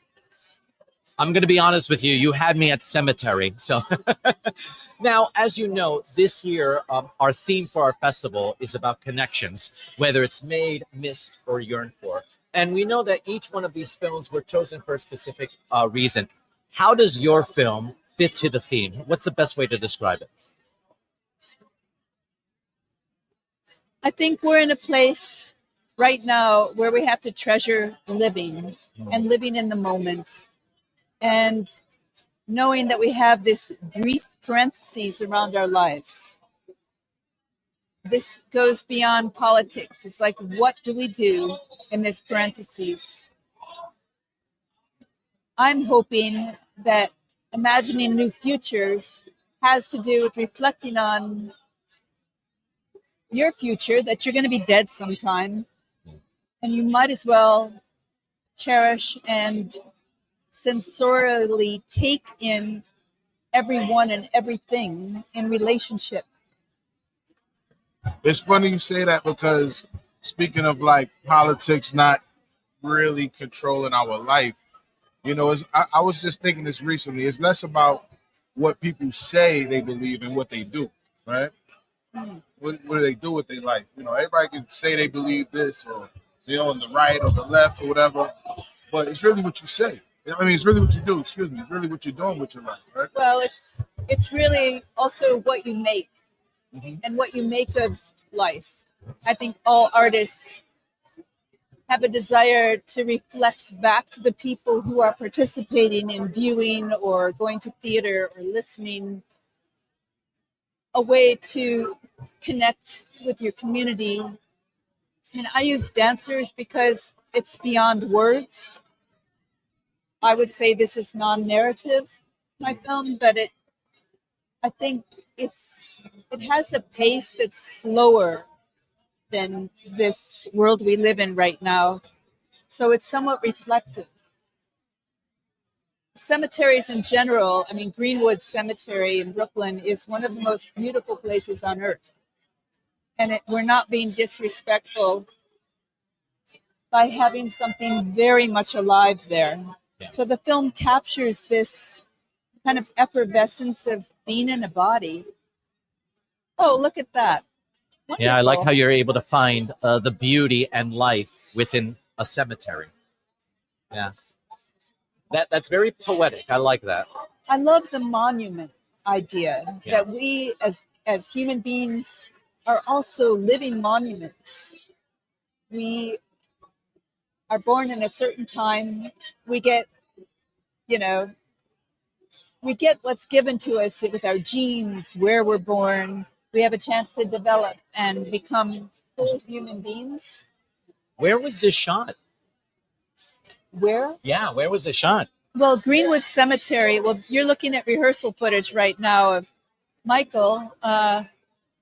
You can see this shot is of I had people walk through Greenwood, and this is Pierpont Monument. That was a cold winter day. We were just trying out some things. I love the openings in that space. This is a beautiful experience of going under a tree. That's so That beautiful. hasn't archived history. There was actually a murder right there, but that's not in my film. So Yeah. why Queens Row Film Festival? What about this film festival that this story needs to be told for our audience here in Queens? Well, Queens is part of New York City, and Greenwood Cemetery has a hallowed history of the Gilded Age up till now. Yeah, you can see that tree. It's like things are etched. You're looking at a performance trailer. This is not a trailer for the film, but those are all the people who are in it. Good for you. Congratulations. Thank you. I think Queens is a borough that I think of as like a haven for people feeling welcome. And I think life welcomes us, and therefore, and then now, I love your T-shirt that tells us Thank you. to make art and not Not be unalive each destructive. other. Yeah. Well, now your film being in the moment, which I kind of like, and I think that's something that a lot of people need to sort of relearn about being in the moment. Get off your phone, get off social media, be in the moment. Now, being in the moment right now, especially through the process of getting your film to screen here at the Queensboro Film Festival, can you describe to me your experiences that you've been having, like from when you first knew that the film was going to be selected? Oh, I mean, more eyes on communication. I'm thrilled to be in this festival with other people who have made all kinds of films in all kinds of genres. Dance is a particular ephemeral form. So for me, having something that is movement driven, appeal to the heart in a landscape that is very much about what happens when your heart stops beating. And I'm sure you could definitely like feel that right now. Yeah, no, I'm not nervous for some strange reason. Well, good for you.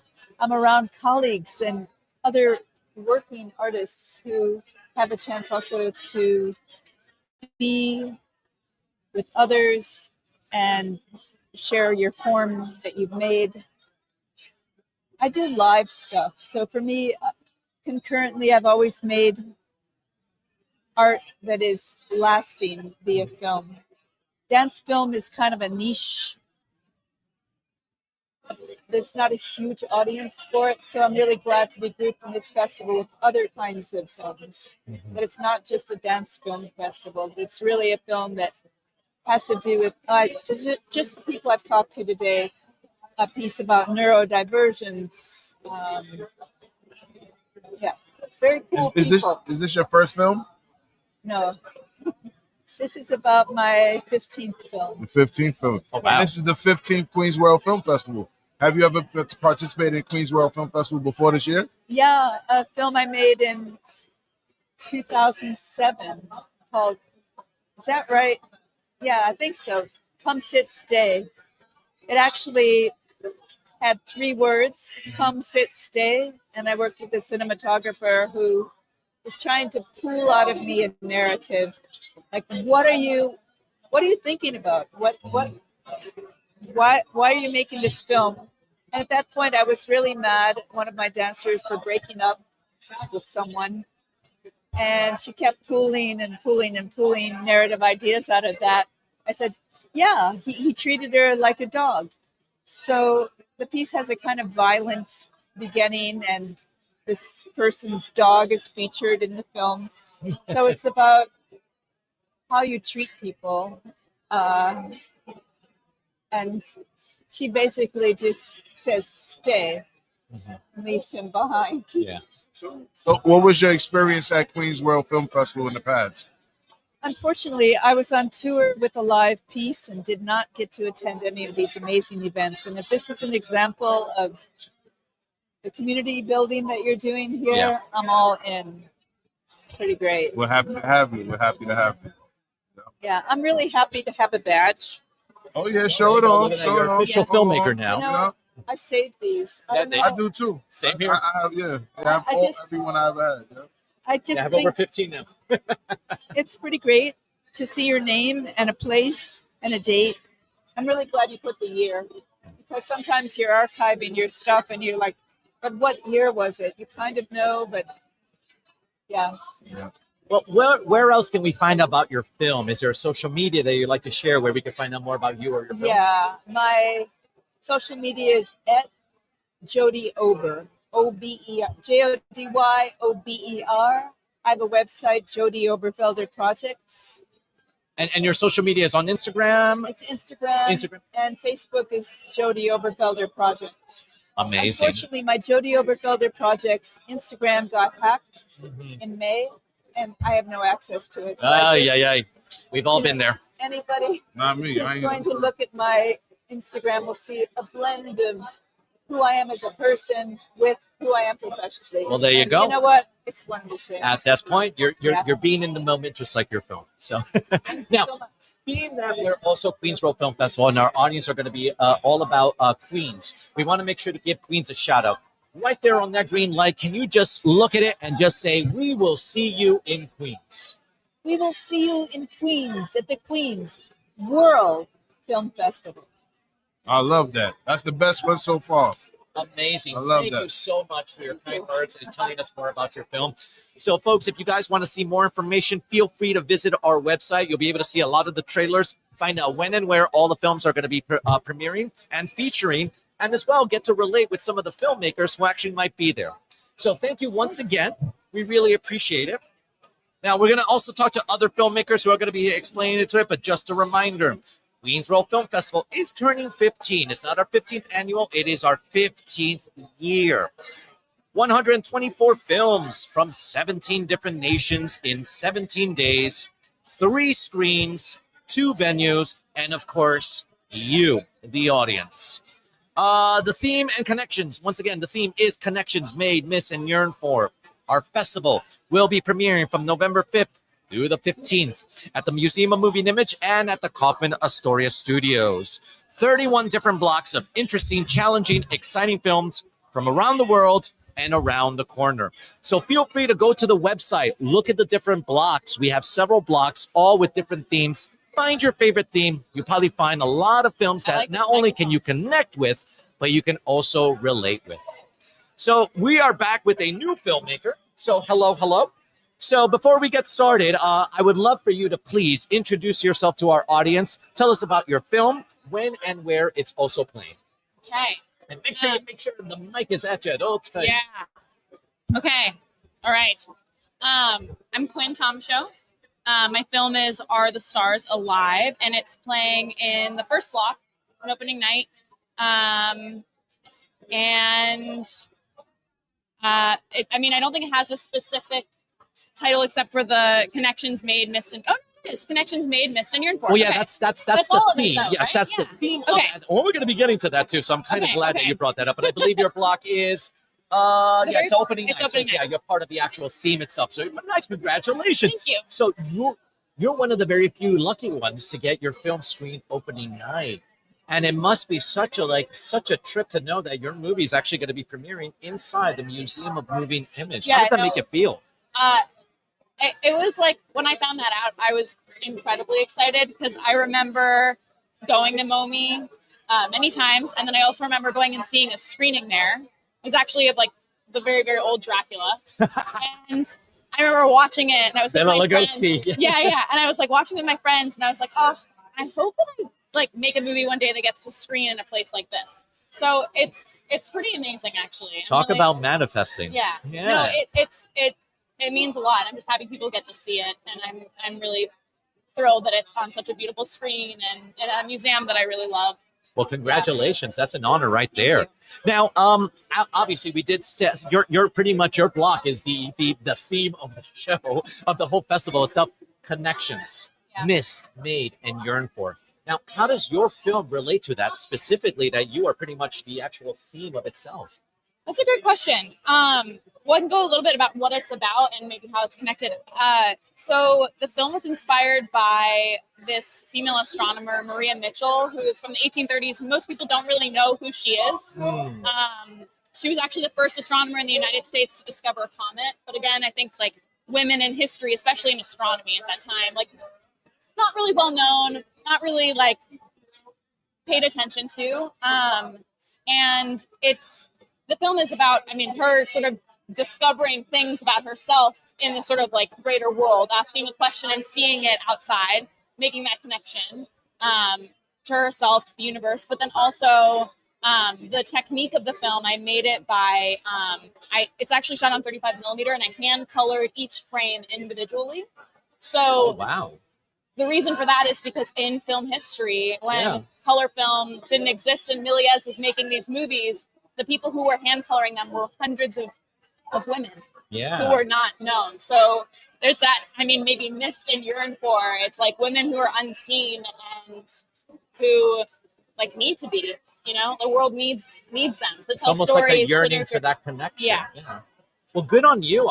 It sounds like a very ambitious film. I'm very curious to see, especially with the coloring of the black and white. It reminds me of the old school black and white films, like you mentioned too. But it's like you're really representing in so much ways women, not unnoticed and forgotten women. So good on you. Good on you on that. Yeah, I know. Quickly, the editor too of our film, who's actually the star of the film, she's like the main person, but she actually edited it on a Moviola as well. So she like, I know she's an amazing person, and she learned just for this movie to do that. But again, it's like it was really, really special. I can imagine too. There's so much hard work and a lot of passion and a lot of like detailed history behind it. Just on the production alone, I'm curious to see this film now, because the behind the scenes. Well, yeah, no, even the behind the scenes is so inspiring. So good on you. Good on you. Now, being that this is a very ambitious film, what made you want to submit to Queen's World specifically? So it's actually a funny story. I connected with a group of people who do live scoring to Méliès films, and I sent them my movie. And they're the ones who sent it into Kathleen. And from there, it all sort of connected. But I think, like, in getting in, what I've noticed is this festival is about community in a lot of ways. And I mean, that's what making a movie is. It's like this shared experience with the people that you're bringing into the project. And what they're giving to you and to each other. It's like all of you making this one thing together, and that's what community is as well. And it's something that's really needed. And I love getting to be a part of a festival that uplifts that and cares about. I mean, it was really amazing seeing her speak to everyone this evening, and just how much everybody cares about each other and about making movies and about saying important things and standing up for what we believe in. And so you're right at home with this festival. I kind of like that. I'm really, really thrilled. Yeah. Now, is this your first time submitting to the Queen's World Film Festival? Yeah. Now that you've submitted, what has the experience been like? You know, is this your first film ever in a film festival as well? I mean, I think officially, yeah. I mean, I've been in, like, I grew up, I was born in New York, but I grew up in Vermont mostly. And there's a film festival there that I was very much a part of, and I would curate sort of like expanded cinema things. But yeah, this is sort of my first experience being at a film festival with my film in it. And I think you guys are keeping the bar very high for the standards of the way that it should be, because I don't think this is how it always goes. It's really wonderful. It's a really wonderful experience. Well, one of the things that I know about Queen's World Film Festival, we're always about the filmmaker. We want to make sure that the filmmaker always leaves with enough knowledge and be comfortable to get into another filmmaker, which is one of the reasons why we're always curious about new upcoming filmmakers and their experience here in this film festival, because we want to let you know it's like, oh, gotcha. Yeah. And more importantly, it's like I just got to give you a little round of applause, because it's like you are the new generation in a generation that we're living where technology is so accessible, where everyone has a smartphone and all of that. You really went old school, shooting 35 millimeter, editing on a video. That's probably a whole new education that you guys probably had to go through just to be able to make this film. So kudos to you. And this sounds like a very good passion project. So this is definitely on my radar. So kudos to you. One of the things that I also want to know, because you guys are so talented, if anyone else wants to learn more about you or your film, where can they go? What social media? Do you have a website? I do have a website. It's just my name, quintomshow.com. I also have Instagram, also my name, Quinn Tom Show. I actually haven't posted anything about the film on. Actually, no, have I? I might have posted about it on my website, but I'm trying to update more, and I have a newsletter too that people can subscribe to. Nice. Okay. Yeah. Good to know. Good to know. All right. Now, being that we're also part of the Queens World Film Festival, you submitted to Queens. Obviously, Queens is going to be the target audience. We want to give Queens a shout out. Yeah. Right there, that little green light. Can you just say in your best salesman voice, Okay. "We will see you in Queens"? We will see you in Queens. Amazing.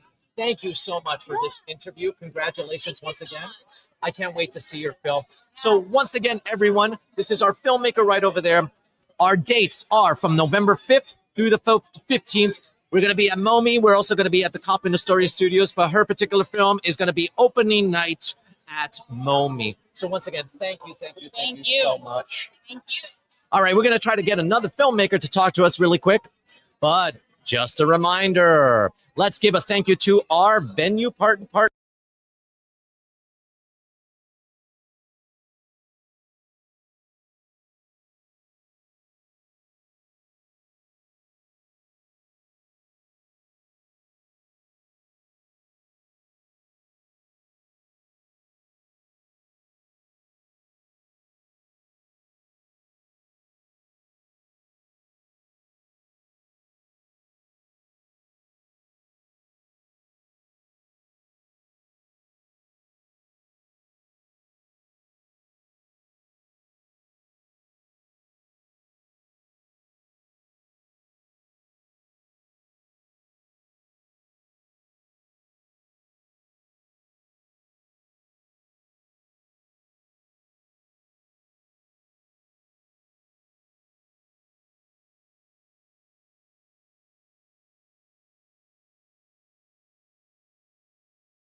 No. All right, we're experiencing a slight technical difficulties right over here. We're going to get back to it in a second. But as I mentioned before, there you go. We do have a former alumni right over here. So please introduce yourself, your film, when and where it's playing. Firstly, thank you, Rich. I'm so happy to be here with M and Rich, two of my favorite people here at the Queensville Film Festival. I was about to say, I want to introduce her. This is. Go ahead. Please do. All right. Please do. This is, first of all, this is an alumni of Queens World Film Festival. She also was a former associate. She helped make sure the festival happened. I think one year she screened and was a festival associate at the same time. And this social media, from what I remember. Yep, managing the social media as well.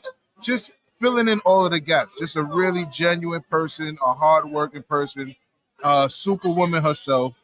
All right, a super producer. All right, a woman of the people, a high spirit, a super dope energy. I love to see her since the first time I met her. Niha, how are you doing today? Oh, M, thank you so much. No You're problem. the kindest. I don't Thank even you. think I sold it right. I was just freestyling. You did better than me. I much. can tell you that much. I just say so much more. That freestyling is so cool, right, guys? Yes. And now that brings me to my pitch. So my film, Home, it's my first virtual reality film. It's playing on 11th of November at Kaufman Astoria Studios Doctor Theatre at 6:45, and I really hope to see you all there. It's my first attempt in virtual reality. And guess what? You don't need glasses or you don't need a VR headset. to come enjoy my film because we converted it into a 2D animation so that everybody could experience what the film is. Of course, as technology progresses, I hope one day that CAS gives us a theater with all the headsets so I can take you all into the metaverse. But yeah, that's my film. It's called Home. It's playing in a block called Mixed Bag. It has 7 films, a little bit of everything. And like our founder and our artistic director both said, that they had to break many blocks to fit a lot of these beautiful films that came in last minute. So some of our films, which are in Mixed Bag, were earlier in other slots. But then Katha and Dawn took the pains to create a whole new block to put us in together. Look at that. Aren't you so special? I love that. What day is it? What day is this block again? It's on 11th of November, and it's at 6:45 at Kaufman Astoria, Zucker. Yes, that's the one. I love the fact that you're using technology to your advantage, and especially dabbling into virtual reality. We just had another filmmaker who actually shot her film in 35 millimeter and edited it on a viola, and I'm like, and this is a young filmmaker. I love how like everyone's just taking chances, whether it's in the technology we have available or the technology we had available, and relearning that. So, being that said, our theme for our festival is all about connections, and I'm already seeing a lot of connections going Absolutely. on. Now, your film in particular, dealing with the technology as well. How would you say your film relates to the theme, connections made, missed, and yearned for?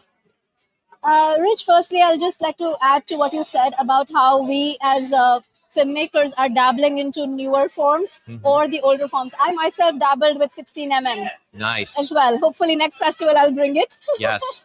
But what's happening is we all know what's happening in the world around us with AI, with new tech, with cinemas. We are left with no choice but to experiment. And I think there wasn't a better time than today, where we have the best of the old and the new, both accessible and available to us, free to experiment. So before rules are made, before hard boundaries are put, we are able to really do mixed media. And that is so empowering and freeing, that it's really sort of giving us that opportunity to sort of try something that we haven't before. It's like we're limited only to our imagination right now.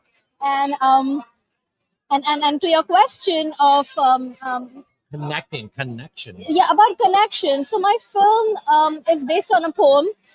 This poem was given by our professor. I'm still in CUNY doing my Shout out to CUNY. I'm a product of CUNY. You know what I'm yes, saying? and I love CUNY. Student government, all that. Had a They student saved my life. organization. As an international student, I'm forever grateful to CUNY. Yeah, shout out And Brooklyn College is offering this course in emerging tech and new media. A lot of beautiful courses. So I took this course as part of my graduation, my bachelor's degree with them. And we were asked to make a 3-minute project on a poem. So we picked up this poem by Eric Hansen, and the poem is about leaving everything behind. And I don't know, I meditated on the poem. I meditate before anything I create. I meditated and I said, okay, how can I say this in a way which is personal to me and to my connection? And I said, which is the connection which is the most precious to me? So it is my connection with God. And I feel like when I'm connected with God, I'm connected with everyone. I'm connected, like, and I don't mean it in a very pseudo neo-Hindu way, but in like for true, for real. Like whenever some challenges have come, it's only like I feel like I can only, that's my only friend who I can really talk to any given point of time, day or night. So I took this film and I said, women cannot be truly free until they have religious freedom. You know, today we are financially free, we are free in our relationships, we are free in every other dimension, but religious freedom still binds us as women. And I felt that that was the theme I wanted to tackle with my short film. So this film actually shows a nun who is in a church, praying every day, blah, blah, blah, doing the things properly, wearing the costumes, doing the Bible. And one day she shuts it all and she says, no, I'm not able to connect. And she runs away from the church into nature, carrying real connection with God, and she finds a connection with God there. So that's deep. Yeah, that's kind of bold right there. I applaud you for that. No, that sounds amazing, and I just gotta say, it's like I've known from the years you've done a lot of work for this particular festival, not only as an associate in many different positions as well, but also a producer, a filmmaker, and all of this. Now, why why do you? What is it about Queensboro that has you coming back? Why did you submit? Why do you keep coming back and working for Queensboro? You're going to make me cry. I'm sorry, I'm a softie when it comes to this festival is the most precious, and I mean, put me against any big festival, I would dabble that on the side and I would come for this one any day. This is so precious. They screened my very first film and nobody believed in me. Don and Kaka did. And these boys, these people, they cheered for me. So this is very special because they stood by me when nobody else did and nobody even recognized. I'm a returning career in that sense. I've had a big career in the industry, 20 years of film industry career as a vice president, executive, all of that. People know me in a different role. But as a storyteller, I wasn't able to find my voice. Or even if I found my voice, I wasn't able to put it out there in the way where I felt strong enough to stand. And I remember on my first screening, I was literally like shaking. I fainted in the bathroom of the screening hall, which was in Flushing Town Hall. I fainted there. And Katha knew what was going on. She just held me together so tight. She literally like put all pieces of me back together. And she said, go, face that audience. They're here for you. So I have to say that's a great experience having with this festival, and I can understand why you always keep coming back. And we're always happy to have you back. Your energy, everything that you do, even Mr. M, I'm sure you have so much to say about her energy alone and her amazing talent. Like I said, since the first time I met her, it was just super great energy. And you could tell you put your all into your work. You take pride in your work. I had no idea how nervous you were that time. I had no idea. And I'm glad that you found us and we found you. Thank you. Thank you for this family. Well, not only that, it's like, yes, you found us, we found you, but we want everyone else to also discover who you are and your story. Do you have a website? Do you have any social media that we can share so they can find out more information about you? Sure. You can find me on www.queensworldfilmfestival.org. I love it. Right to the source. I love it. Go to Queens World. You can find my film there. And then if you want to discover a little bit about tiny little things I do, you can go and search me by my name, nehalohia.com. And all of my handles are there. You can find me wherever, or you can find me in New York shopping. There you go.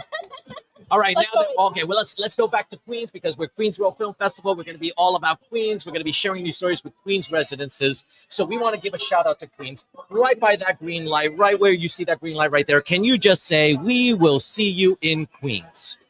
Hello, world. We, the filmmakers, will see you in Queens. one more time with the mic. One more time, please. Oh, I'm so sorry. Yeah. We, the filmmakers, will see you in Queens. Please come. Please support us. It's not just us that you're supporting. It's this community. We take a lot of courage to come up to this point. We're vulnerable and we're weak. I'm not in a sense where we want pity, but we have stories to say, and these stories come from amongst us. These stories about you, about your children, your father, your mother, your parents. It's about all of us. And when we share it in community, there's so much more strength that we derive to be able to say our next story. So please come and help us, encourage us to be able to continue to do that. Thank you. Thank you. Thank you so much. Glad to have you back. Glad to have you back. Congratulations. Congratulations. Okay. All right, that was Neha with her film Home, which you can find any information on the Queens World Film Festival website. So, as we get our new filmmaker to interview, Queens World would like to remind you that Queens World enjoys the support of businesses, foundations, and elected officials from numerous sectors because the festival provides an incredible marketing opportunity for those who wish to reach filmmakers and film lovers. Now, Queens World also supports Black-owned businesses. And while these businesses are not direct festival partners, we urge you to use the link found in our Queens World Film Festival website under the sponsor page to find businesses that you wish to support titled Support Black-Owned Businesses, 181 places to start online. So feel free to visit our website. If you do go to our sponsors page, you'll be able to find that link. It'll give you over 181 different places to start online. If you do want to support local businesses, local Black businesses, any other businesses in the community, feel free to do. Now, we do have our next filmmaker as well here. So, hello. Glad that you could actually get here. Now, before we get started, I would love for you to look right at that green light, and if you could please introduce yourself, your film, when and where it is also played. Okay, I'm Umid. The film that we're doing is called Perennial. It's called Perennial. Yeah, and I'm Umid Maru, and our film's playing in the environmental block on November 8th. Okay, yeah, nice. And if you don't mind introducing yourself as well, too. Hi, my name is Lillian Perella, and I'm also a filmmaker for the film Perennial. Nice. Now, is this your first time filmmakers in this festival? No, it is actually not. We were in the festival 2 years ago for our PSA for curbside composting. Wow. Okay, well, congratulations. Welcome back. Well, look at that. All right, so as you guys know, the theme for this festival is all about connections. It's about made, missed, or yearned for. I don't know anything about your film, but I would love to know, how does your film connect with the actual theme of connection? So I think what's interesting about our film is it's about it's a documentary. It's about a real garden space, and I think something that's very important about garden spaces and small spaces in communities is it brings all sorts of different people who might not actually be together. It brings them together, and it's especially important in this time where things are super divisive. And all these different types of people coming together. We've got religious groups, Eagle Scouts, Girl Scouts, just community members, houseless people, all those types of people coming together in our garden and working together on making it better. And this is a documentary, correct? Yeah. Nice. All right. Well, I love the fact that these are connections. Where was this documentary filmed? Is it in New York or? Yes, so we have a community garden in Jackson Heights, like where we all live, and it's on 69th Street and 35th Avenue, next to the community composting site JH Scraps, and that's where we filmed it because that's where we have a garden. And this film is primarily a film of resilience and never giving up, because last September our garden was torn down by the railway company CSX, and we didn't really know. We didn't know at the time that CSX had done it, and we were trying to figure it out, and we were trying to rebuild. And we had to rebuild it in a matter of weeks, this past spring. So this is really a film about how we came together as a community to help do this. And, yeah. Wow. All right. Well, as you know, being that you guys, you've submitted before to Queens World Film Festival, is this your first time being at this festival? Well, we worked together on the last one. So yeah. Okay, so you guys have some sort of experience. Now, why specifically? Why did you submit to Queens World Film Festival specifically? Well, actually, I think in a way, the Queens World Film Festival reached out to us because we got Kata and Preston Ko were the ones who encouraged us to submit this time and last time. So, yeah. Well, it's funny. We've been hearing a lot of similar stories from other filmmakers as well, too. So congratulations. I'm glad that they actually chose you to actually screen. So kudos to you. Good job. Good job. Yeah, they're amazing people. And being that you guys are also returning, what's had your experience like being part of this festival specifically? Being part of this festival specifically has been such an amazing experience for our group because Kata and Preston are such wonderful people, and they helped us on this film too. They helped us with our garden as well, replanting it because Preston's a landscape designer, so he was helping us do sun studies and looking at how to revamp our garden after it got torn down. So they've helped us so much throughout the years, and we love being part of this festival. They're such amazing people, and we love them. Well, good on that. I'm glad that they're all constantly helping you and still guiding you and mentoring you. So yes, very good. And also, now, where can we find out more information about your film or about you guys? Any social medias you'd like to share? Yes. Sure. We have we have an Instagram account at We the Veggie Nuggets on Instagram. We're the Veggie Nuggets. We're a youth comment group based in Jackson Heights, Queens. Yeah. Yeah. And being that this film is part of the Queens World Film Festival and majority of the audience is going to be Queens people, we want to make sure that we give Queens a shout out. Would you two mind just right on that green light? Can you just say in your best salesman pitch voice, "We will see you in Queens"? We will see you in Queens. Let's try that one more time. We will see you in Queens. Beautiful. Thank you guys so much. I wish you all the luck. Congratulations on being part of the festival. Thank you so much. Please feel free to enjoy and network continue. Please. Yes, we will. Have yourself a good ones, guys. Thank you. No worries. All right. My name is Mr. Rich. You'll be able to find me as I'm one of the board members here at the festival. So once again, we want to make sure that we thank our venue partners and all of our sponsors. starting from Museum of Moving Image to Kaufman Astoria Studios. Once again, we're going to be having the Filmmakers Breakfast, and that's going to be happening on November 8th, and that is sponsored by City National Bank.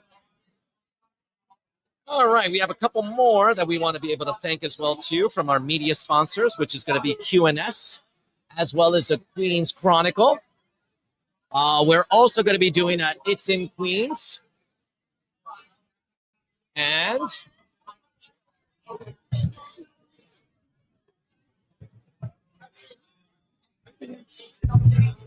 all right, what else we got? We got, let's see, our industry partners is going to be Indie Collect. It's also going to be Deadline AV, New York Women's in Film and Television, as well as Chip Away Productions.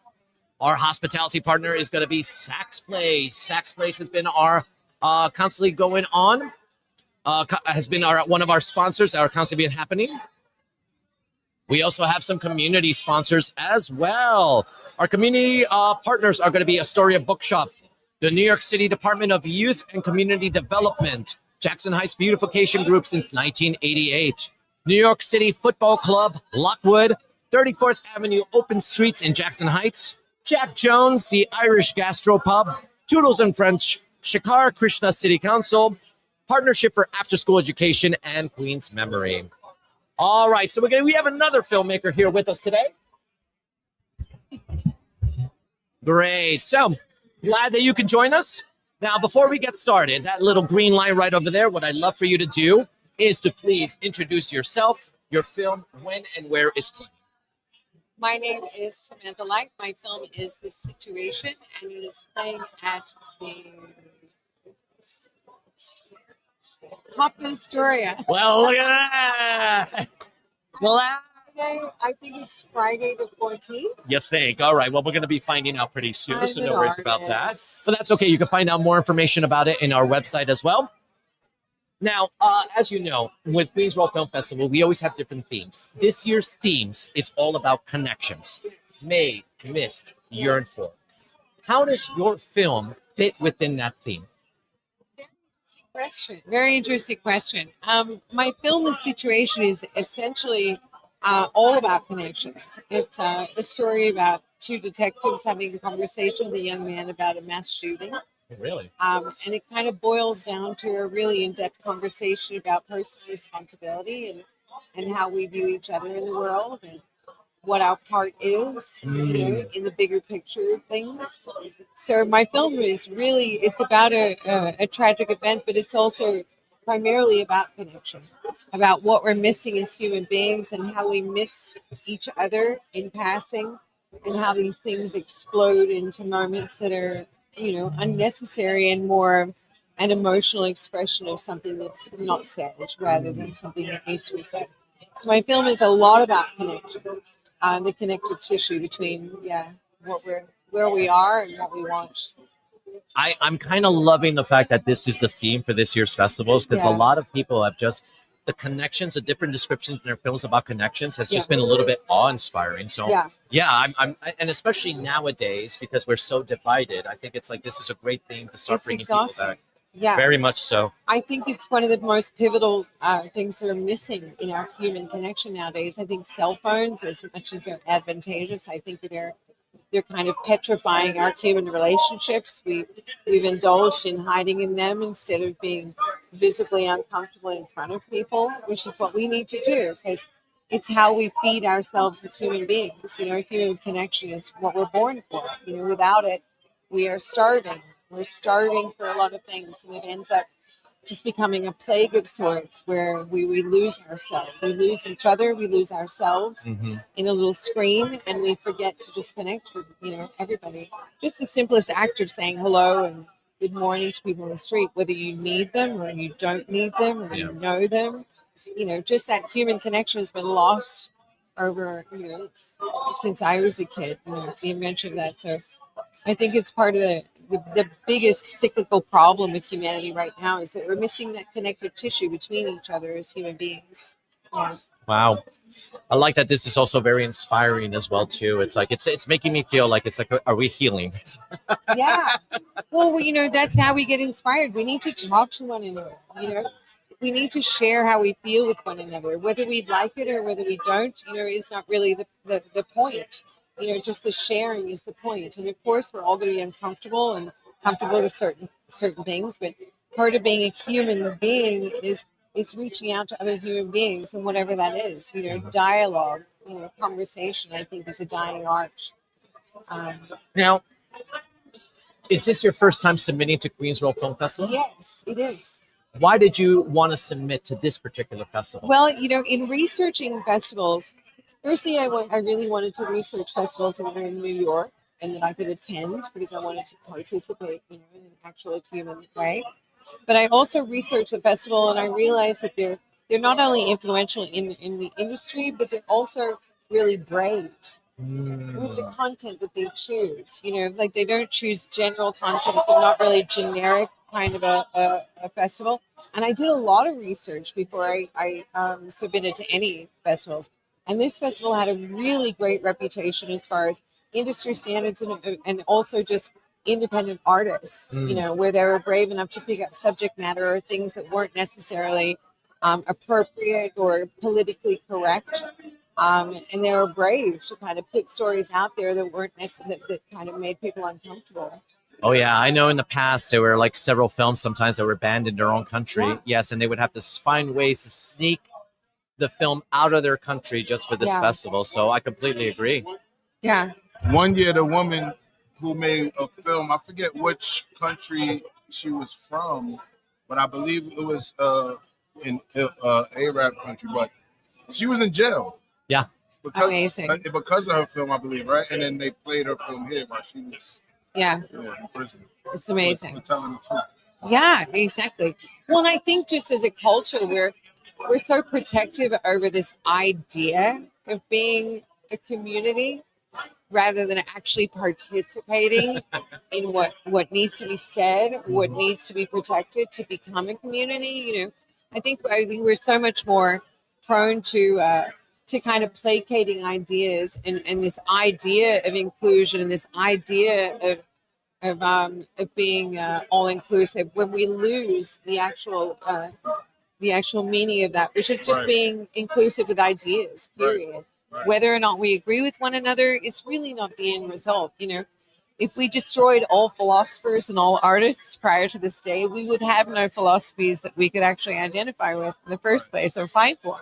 Right. So the idea of dialogue and community, I think has really been lost, especially with the digital age, as much as it's given us, advantages and it's been great for creative artists or anyone just for information. I think it's really paralyzed us as human beings and having the vulnerability to just be in a space with other people and just be a person in the moment. And maybe I don't say the right thing, maybe, this kind of curating ourselves to become this perfect idea of a human being is killing us. It's really killing us. Yeah. Yeah. Well, I love the fact that it's all about community and all about connections that deals with your film. Yeah. And even more the research you did to get into this festival. Yeah. Now, my question is this: with that said, how has your experience been at this festival? Is it everything that you kind of like expected, or have you been pleasantly surprised, disappointed? Well, I try not to, as old as I am, I try not to come into life with many expectations with things and try to just kind of invite what's happening. But the experience as a whole has been really engaging. The contributors and the people that are participating in just the organization of this have been so forward with communication and supportive. And just the excitement and the passion that they have is so inspiring. Again, it goes back to people we've lost our passion just for living and just for being in a space with other people. It's Preach. So cool. Preach. It's so cool to just be in a room with a bunch of artists and a bunch of creative lunatics, and just chat with them and make eye contact, and be like, what's up? Rather than being stuck in our little phone. It's really, really a gift to walk into a room and have such a massive, energetic, group of people that are dedicated to creating art and conversation, just being in a room together. It's really inspiring. Yeah. Now tell us where we can watch your film again. We want to make sure people come. That's right. We want to connect the outside world to you now. Yeah. I'm terrible. I should have researched before sitting at the mic. It's the situation. I think it plays the 14th. You're looking right now. Look at you, bless your heart, just trying to save an old lady. Do you have a website? Do you have a social? I have a personal website, which is SamanthaLightDirector.com. Yep. That is the situation So right what there. what So block it's are you action in? reaction films about searching for answers, and it's 6:15 on Friday, November 14th. Nice, and it's going to be at Astoria Coffee. at the Zucker Theater. Yeah, nice. Which is so cool. Oh my God! Right? I mean, what a gift. That is history. The big screen, baby. That is history. Yeah. You're going to be going in there, and you're going to be seeing some of the ghosts there. No, so. it's fantastic. I mean, I'm really thrilled to be a part of it. You know, I really am. I even mentioned to the organizers how honored I am that they were brave enough to take on my film, because my film is it's in your face. Well, that's what they do best here. Yeah. And Yeah. I gotta say we now, because now I'm on the team. Right, as a board exactly. member. Yeah.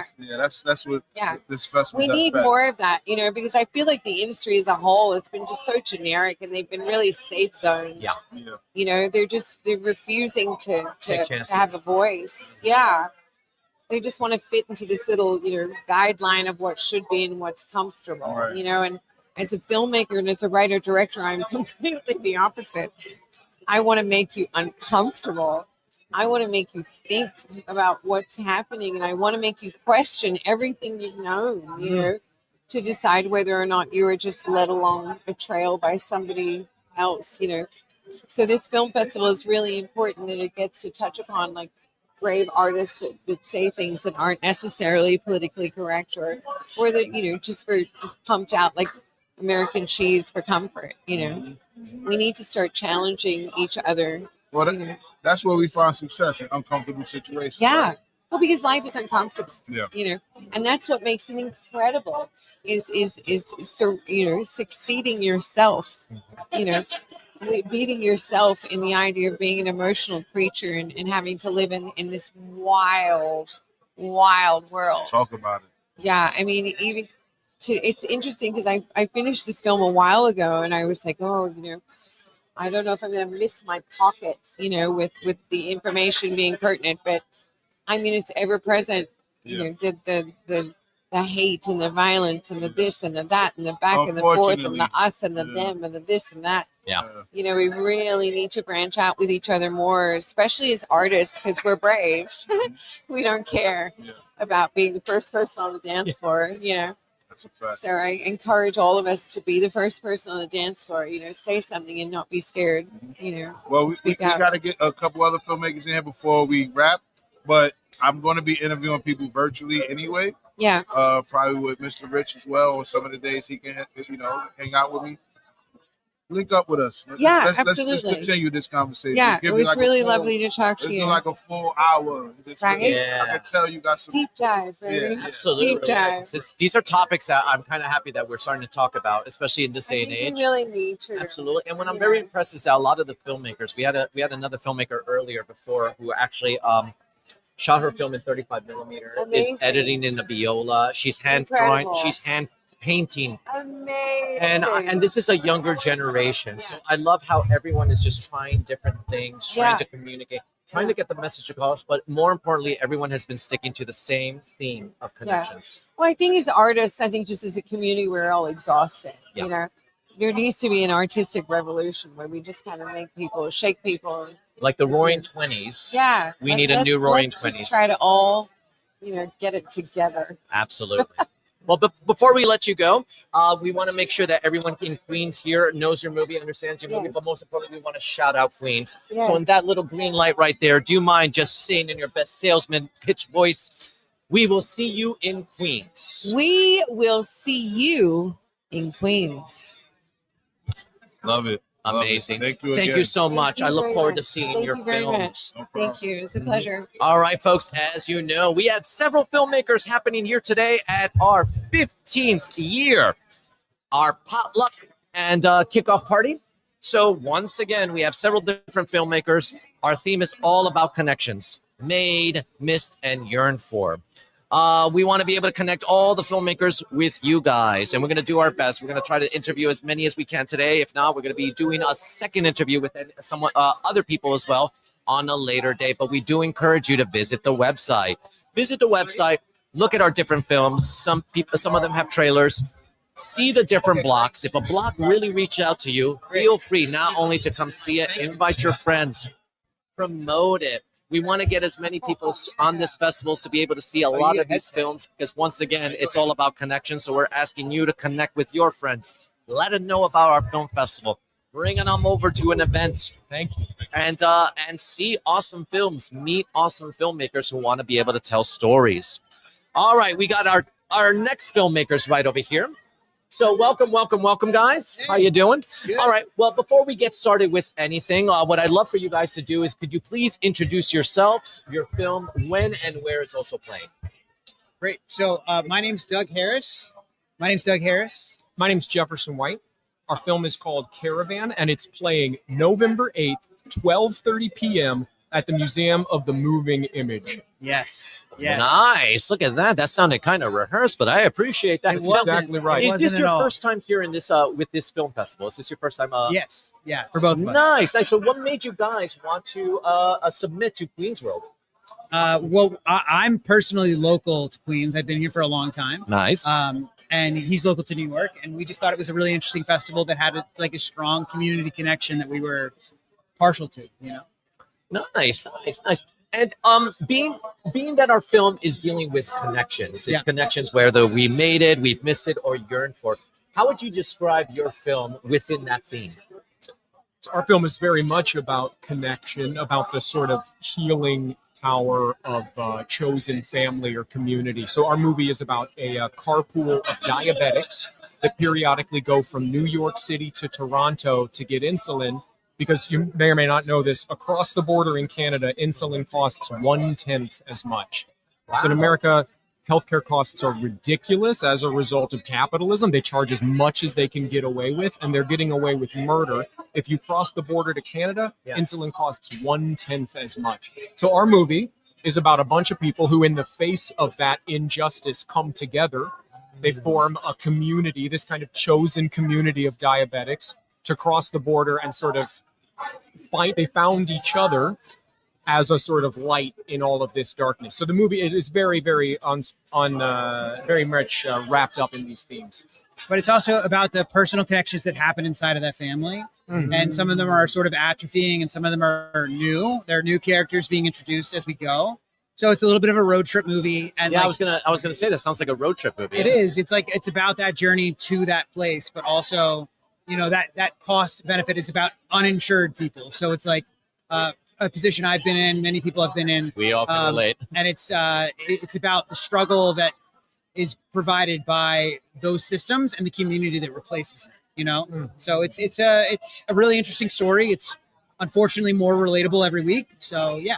Well, no, I was going to even ask too before. It's like it sounded almost like a documentary at one point, because it's like, to be honest with you, everyone is kind of living with that. Yeah. So there's an amazing, I just want to shout out on that note, there's an amazing documentary that I think is available now on Max. It's on HBO Max. I can't remember the name. Called Pay or Die. Pay or Die. About this exact same phenomenon. So as we were in the early stages of writing our film, this documentary came out and we became aware of these filmmakers. It's a documentary about exactly the same thing. So Pay or Die, check that out. It's about insulin rationing and this trip to go find affordable healthcare in Canada and all these things. It's very interesting. I like that. And it's also very educational in two aspects, from storytelling to actual real life similarities. So kudos to you.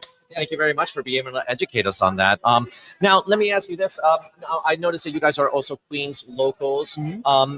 What made you want us to put your film or screen your film here at the Queens World Film Festival? Why us?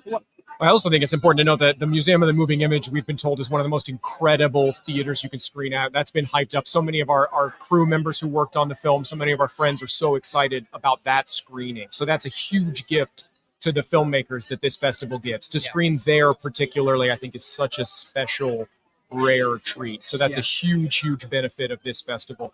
And also just this here, I don't know if you online can see this whole room of beautiful artists coming together.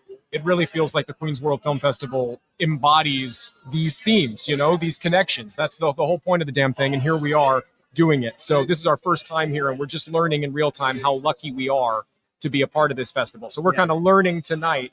Oh wow, this is where we want to be. You know? Yeah. Well, that's kind of funny that you guys say that, because my next follow-up question is, what would you describe your experience here? But from what I think of it, I think it's been positive. How would you say? What would you describe? I would describe it as like very in line with the ethics and the like sort of sense of Queens that I have. You know, I've lived here for years, both when I had money, when I haven't had money, when I've needed friends, when I've had too many friends, and it's just it's a piece of filmmaking history as well in Queens.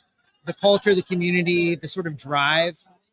It's not New York City in so many ways. You know, people think of Manhattan as New York City, and Queens is my New York. And I don't know. I think it's a valuable sense of culture and time and space. And not only that, I think history as well too, because like you guys went, like you mentioned before, you're going to be at the Museum of Moving Image. Yeah. Are you doing at the Redstone or at the Zucker Theater? We're at the Redstone. Oh, Redstone. Oh, even better. Yeah. Wow. So congratulations Thank on you. that. We're too. really That's a excited. big We're honor. really Is it opening night? What day is it again? We're doing it on the November 8th, November 12:30 p.m. November 8th, 12:30 p.m. Look at that. Once again, you guys heard that. November 8th, 12:30 p.m. It's going to be great. Yeah. So other than that, how else can we find out more about your film and you guys? Do you have any social medias, websites? Yeah, so we're on Instagram and on the internet. Obviously, we have caravanthefilm.com is our website, but we're also Caravan the Film on Instagram. You know, we're all over the place. You can find us ourselves. I'm Doug Harris. This is Jefferson White. We're all over the social media as well. Sharina Martin is our lead producer. We're making a lot of good Come content. be on camera and for a so- second. Just come poke your head Yeah, in. she'll poke her Break head in the for a second. rules. There's the producer right Sharina there. over Look at there. that. She wrote me a note to make sure I hit the themes while I was on camera here. That's kind of where we're at. As a producer should. Exactly. That's We the lead with level that we sincerity depend on in our- her. Yeah, exactly. Yeah. All right, guys, we got a lot of information from you guys, which we really appreciate. But one thing we want to do is we want to let the audience know that you guys are part of the Queensville Film Festival. You guys are also Queens locals, and we're doing this all in Queens. So right in that green light right over there, can you say in your best salesman pitch voice, "We will see you in Queens"? We will see you in Queens. Beautiful, guys. Thank you guys so Thank you much. so I wish much. you all the luck. Appreciate it. Congratulations once again. Thank you very much. Appreciate it, brother. All right. Now it looks like we're going to be getting more and more filmmakers to go. But once again, we do have these two filmmakers and their movie.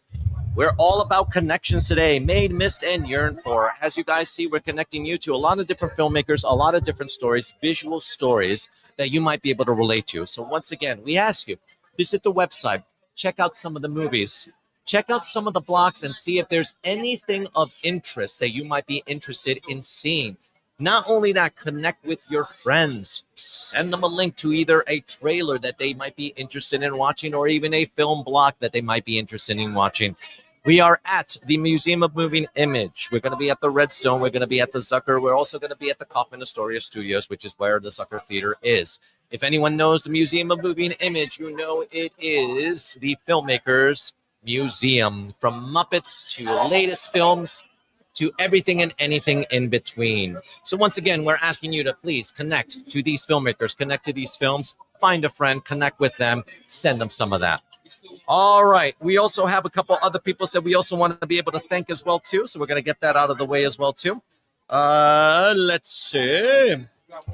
We got one more. Beautiful. All right, real quick, what we're going to do is we're going to just mention once again the artistic director, Preston Cato, and his team curated the film blocks, the festival film blocks. The features represents a world vision with stories coming from across the globe. The short films are screened in thematic blocks of like-minded films grouped to create specific cinematic experiences. Now, speaking of our next cinematic experience, we do have our next filmmaker here with us today. So how you doing? This is where you're going to be talking, so don't worry about that. One of the first things I want you to do is I would love for you to introduce yourself, your film, when and where it's playing. All right. Hello, my name is Felix Nolasco. I'm writer, director, producer of Catharsis. My film will be in the Zucker's Theater at the November 11th, 4 p.m. Block on Tuesday. Wow, nice. Congratulations. Have you ever been to the Zucker Theater before?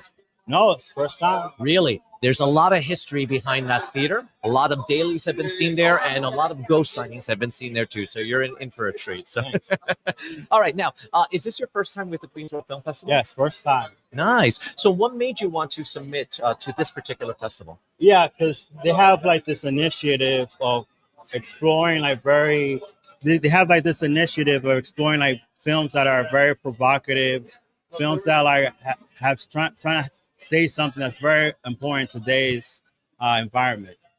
Nice. Okay. Well, as you know, being that your goal is to reach out and connect with the audience, you know that our theme for our festival is all about connections, whether they're made, missed, or yearned for. How would you say your film fits within that theme?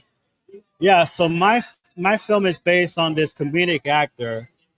So the whole story is like after his brother's death, a comedic actor tries to replace him in Macbeth, but needs the approval of this like maniacal director as his past guilt starts to haunt him. So it's the story of Cain and Abel set in theater, of the Ooh. dramatic actor in Cain. I mean, of the comedic actor in Cain and the dramatic actor in Abel, and how comedic actors, they don't have the same praise and award consideration compared to dramatic actors. So he kills him and tries to replace him in Macbeth. But in doing so, all the horrors of what he did drives him mad, like the Macbeth play. And one of the reasons why he's doing that is because he wants to have like this connection. He wants this emotional connection of the audience. He doesn't want to be a clown anymore. He's trying to yearn for for the gold, for the awards consideration, for the glory, for the praise. And in doing so, all the horrors of what he did to his brother drives him mad, like the Macbeth play, which causes a catharsis. Oh, well, look at that. Right? This is the logo of the I film. love it. So- Nice. I'm taking it your inspiration came from a little bit of Macbeth. Yeah, so the whole inspiration is, so the whole idea of Macbeth is trying to get something that's not yours, trying to get the crown, but in doing so, what Macbeth did to get that thing that he mostly desires drives him mad, of killing someone, and in doing so, the horrors of what he did just driving him mad to the point of like seeing things that are not there, like such as daggers or ghosts and things in that nature. Nice. So, I like that. I like that a lot. Are you from Queens by chance? no, I'm from Jersey actually. Oh, Yeah. fellow neighbor, Bridge and Tunnel guy. I like that. So Yeah. What made you want to submit your film to Queens Royal Film Festival? So the reason why I wanted to submit it because they're targeting films that are very provocative. Once you watch it, it gives you like this strong visceral reaction, and it's trying to say something that's very important in today's like environment, discussing about like ego and wanting to do something in order to achieve it. When doing so, you begin to realize the horrible things you did in order to get that something that's not yours. And we see that so much in social media, people like doing like these horrible things in order to like gain a fan base. But in doing so, like they begin to realize that when doing so, they begin to realize the horrible things they've done in order to achieve that. Yeah. And we see that a lot, even in politics today. Yeah. So, yeah. Well, you said that people doing crazy stuff on social media, right? Yeah, like just horrible things, like doing like horrible things to other people. Like, for example, like putting like trying to get like that 5 minutes of fame in order to like build like a fan base of hate, or a fan base of just hate. Trolls. And, like, yeah, trolls. They usually end up with basically. a audience of trolls that Yeah. don't even care about them. You ever look at your Facebook post from 5 years ago? Exactly. I'm so ashamed of myself sometimes. Yeah, and that's the thing, because like this like ego, like you want like so badly that fame and notoriety that people are willing to do like horrible things in order to get it, and that's like originates like in Macbeth as well. Right. Not only Macbeth, but also of Cain and Abel. And that's my story is all about. Yeah. Of this comedic actor who wants that praise and wants that award consideration, and is willing to like destroy something as sacred as brotherhood in order to get it. All right. And like all of this I did in order to create as a proof of concept to be made into a feature film. Because you only see 9 minutes you only see the climax of the story, which is like 9 minutes long, which I have like an entire like feature-length film trying to create. You're creating. Yeah, I'm trying to create it. Yeah. Take the trying out, man. You're doing it. You're creating Yeah, I'm doing it. Like, because I have Right the now. feature-length script made, I got like the main You characters. did the proof of concept and you're shopping it as a short right Yeah, now? I got like man. the cast like of the main characters. I got like original music. I got like the look and feel and like sound of the film. Like I did like put all my heart and soul into it because like I always wanted to be a filmmaker, even when I was like 7 years old. Wow. Watching Lord of the Rings: Return of the King with my family. It's like the very first image I ever had as a kid. This your first film? Yeah, the first film. Congratulations, Lord of the Rings. man. Yeah, and I was like, no, I'm saying this is your first film. Yeah, no, fourth film. A fourth film. Yeah. Okay. Congratulations Thanks. still. Have you been in this festival before? No, this is first time. What made you submit to this festival? Yeah, because they're all about provocative stories, about trying to say something that's very important in today's world. Not only that, but like something it might not have like the biggest budget. It might be like rough around the edges, but it has something to say that can like speak to like a whole like millions of people across the world. Correct. Well, I like the fact that you did your research to be able to do to submit to this film festival, and being that you did your research and you know that like Queen's World is pretty much has a pride of showing films that could be uncomfortable to some people. Yeah, exactly. Now, being that now that you're in this festival, what has your experience been like?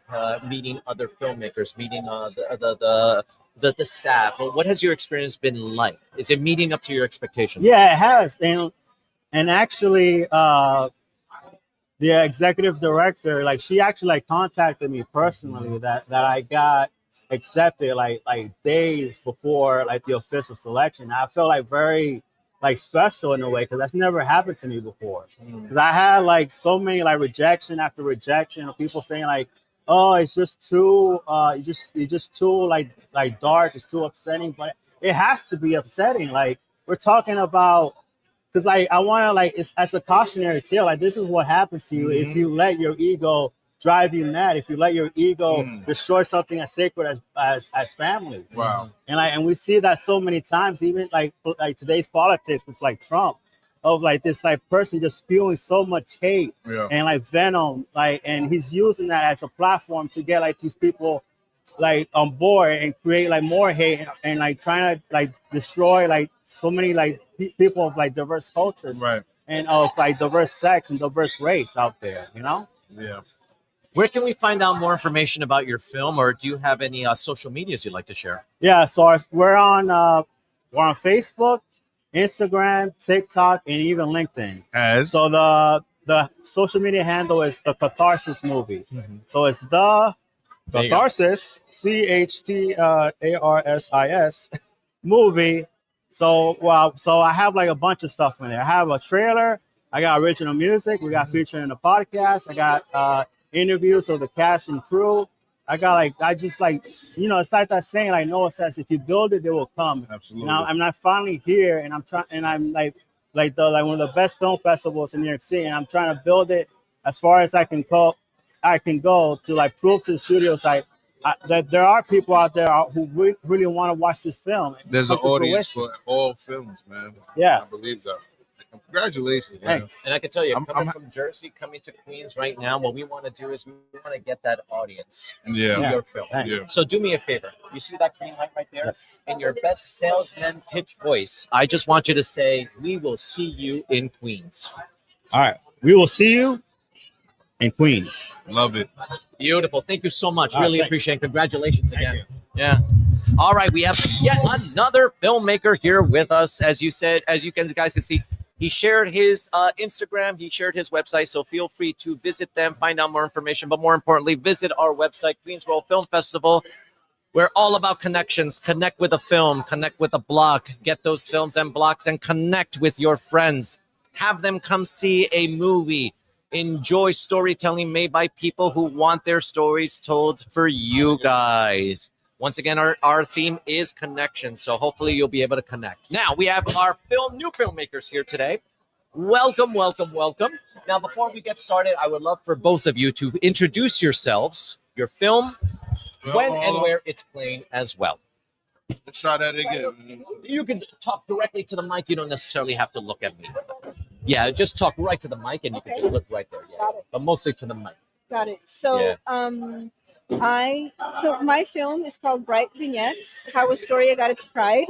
and it's screening on November 14th at 8:30 p.m. at the Zucker Theater. Nice. Now, are you the filmmaker? I am the filmmaker and the composer. My name is Salvatore Sanelli, and I am the music composer. Oh, so you're the music. You wrote the music. That's right. Beautiful. Okay. Well, as you both know, our theme this year for our festival is all about connections, whether they're made, missed, or yearned for. How does your film fit in that category? Could you explain a little bit about it to us? So, Bright Vignettes, How Astoria Got Its Pride, is the first film that actually covers the queer history of Astoria right here in Queens. Nice. So Okay. I would say, in my view, the way that it fits in is that queer people, we yearn for our history, right? A lot of the time, the histories we inherit are not known to us, or they are invisible to us. So hopefully this film makes the last 30 years of history, queer history here, visible to our community now and to future communities. Interesting. I kind of like that. I was just curious about how far you were going to go back. So it's 30 years of history of Astoria's queer culture. So technically, I have research that goes back from that. I have research that goes back to 1890. Oh my goodness. Yes. Well, I believe But- that. Yeah. But the film the film was assembled by the people who would be willing to talk about their experiences. And the person who's had the longest running drag show in Astoria, Candy Samples, has been doing a monthly show since the late 90s. Wow. All So- right. Nice. Well, again, I'm being educated right now as well too. So good on that. Good on that. All right. So yeah, definitely there is connection there with history, with culture, with everything else as well too. I love the fact that this is primarily in Queens. Now, is this your first time submitting to Queens World Film Festival? No, you have before. I know I've seen you before, so I We've definitely have spoken seen. before. Yes, It's I my have. I first was going to time say you look participating. familiar, but Yeah. this is your first time experiencing it, right? So, coming from someone who's new and also coming from someone who's also seasoned, would you say, why did you submit to this particular festival? What is it about this festival that caught your attention? Oh, well, because the film is about Astoria, Mhm. and this festival is primarily, but it's a global festival, which is incredible. But the festival happens right here in the heart of Astoria. So it's like the heart of the film, the heart of Astoria for me. And this is its world premiere. Yes. So Congratulations. it's very special for me. What about you? Why this festival? What was so interesting about submitting to this festival? Well, part of it is that this festival and the premise of it being about community and not only it connecting with people of the borough of the community. I mean, that's also what our film was, exploring the community and connecting with the people of the community and hearing their stories and sharing their stories. So we thought fitting that the first community to be exposed to this as a feature would be the community where it's from. Yeah. Welcoming it back home, which I Exactly. kind of enjoyed as Yeah. well too. Exactly. Now you wrote some of the music, correct? Yeah, I wrote the score. Yeah. Can you tell us a journey about that? How does the music impact the storytelling? Well, music in general is such of course, a beautiful thing. But what music communicates is everything that words can't. Yeah. Right. In general, not only in films, but just all across. Right. What words can't say, in transmitting feelings and certain emotions, music communicates that, and it's why it's such an integral part of film and of life in general. So that's what I was, I guess, busy exploring. Whenever hearing these stories, thinking about my own stories. I mean, I participated in the Pride Festival where we had originally met, and so I also, in a way, lived this film too, and was transmitting those feelings and emotions, and it really complements and goes hand in hand with. So it's also a personal film for you as well too. Absolutely. I like Yeah. that. I like that. It's a passion project. Yeah. Yeah. Anyway, yeah. Good on you guys too. Okay, now being again that you're brand new to this festival and you are seasoned as well too, I would love to hear your personal experiences with this festival, coming from someone who's seasoned, coming from someone who's brand new. I love being in this festival because I like the criteria.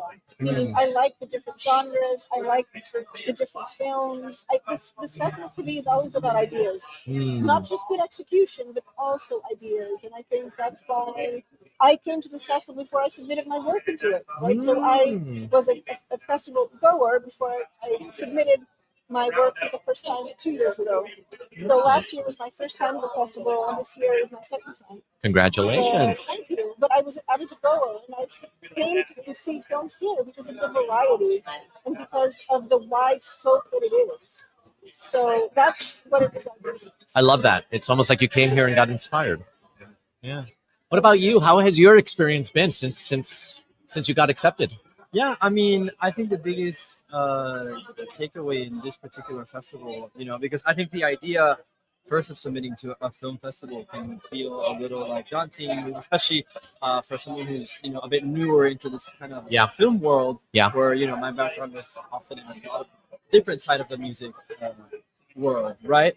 But it's been a really great experience to kind of be in a very welcoming environment, an environment that really champions the community and really champions diversity of thought and speech. So I think that's been very pleasant and made the experience very kind of like ease my mind, obviously.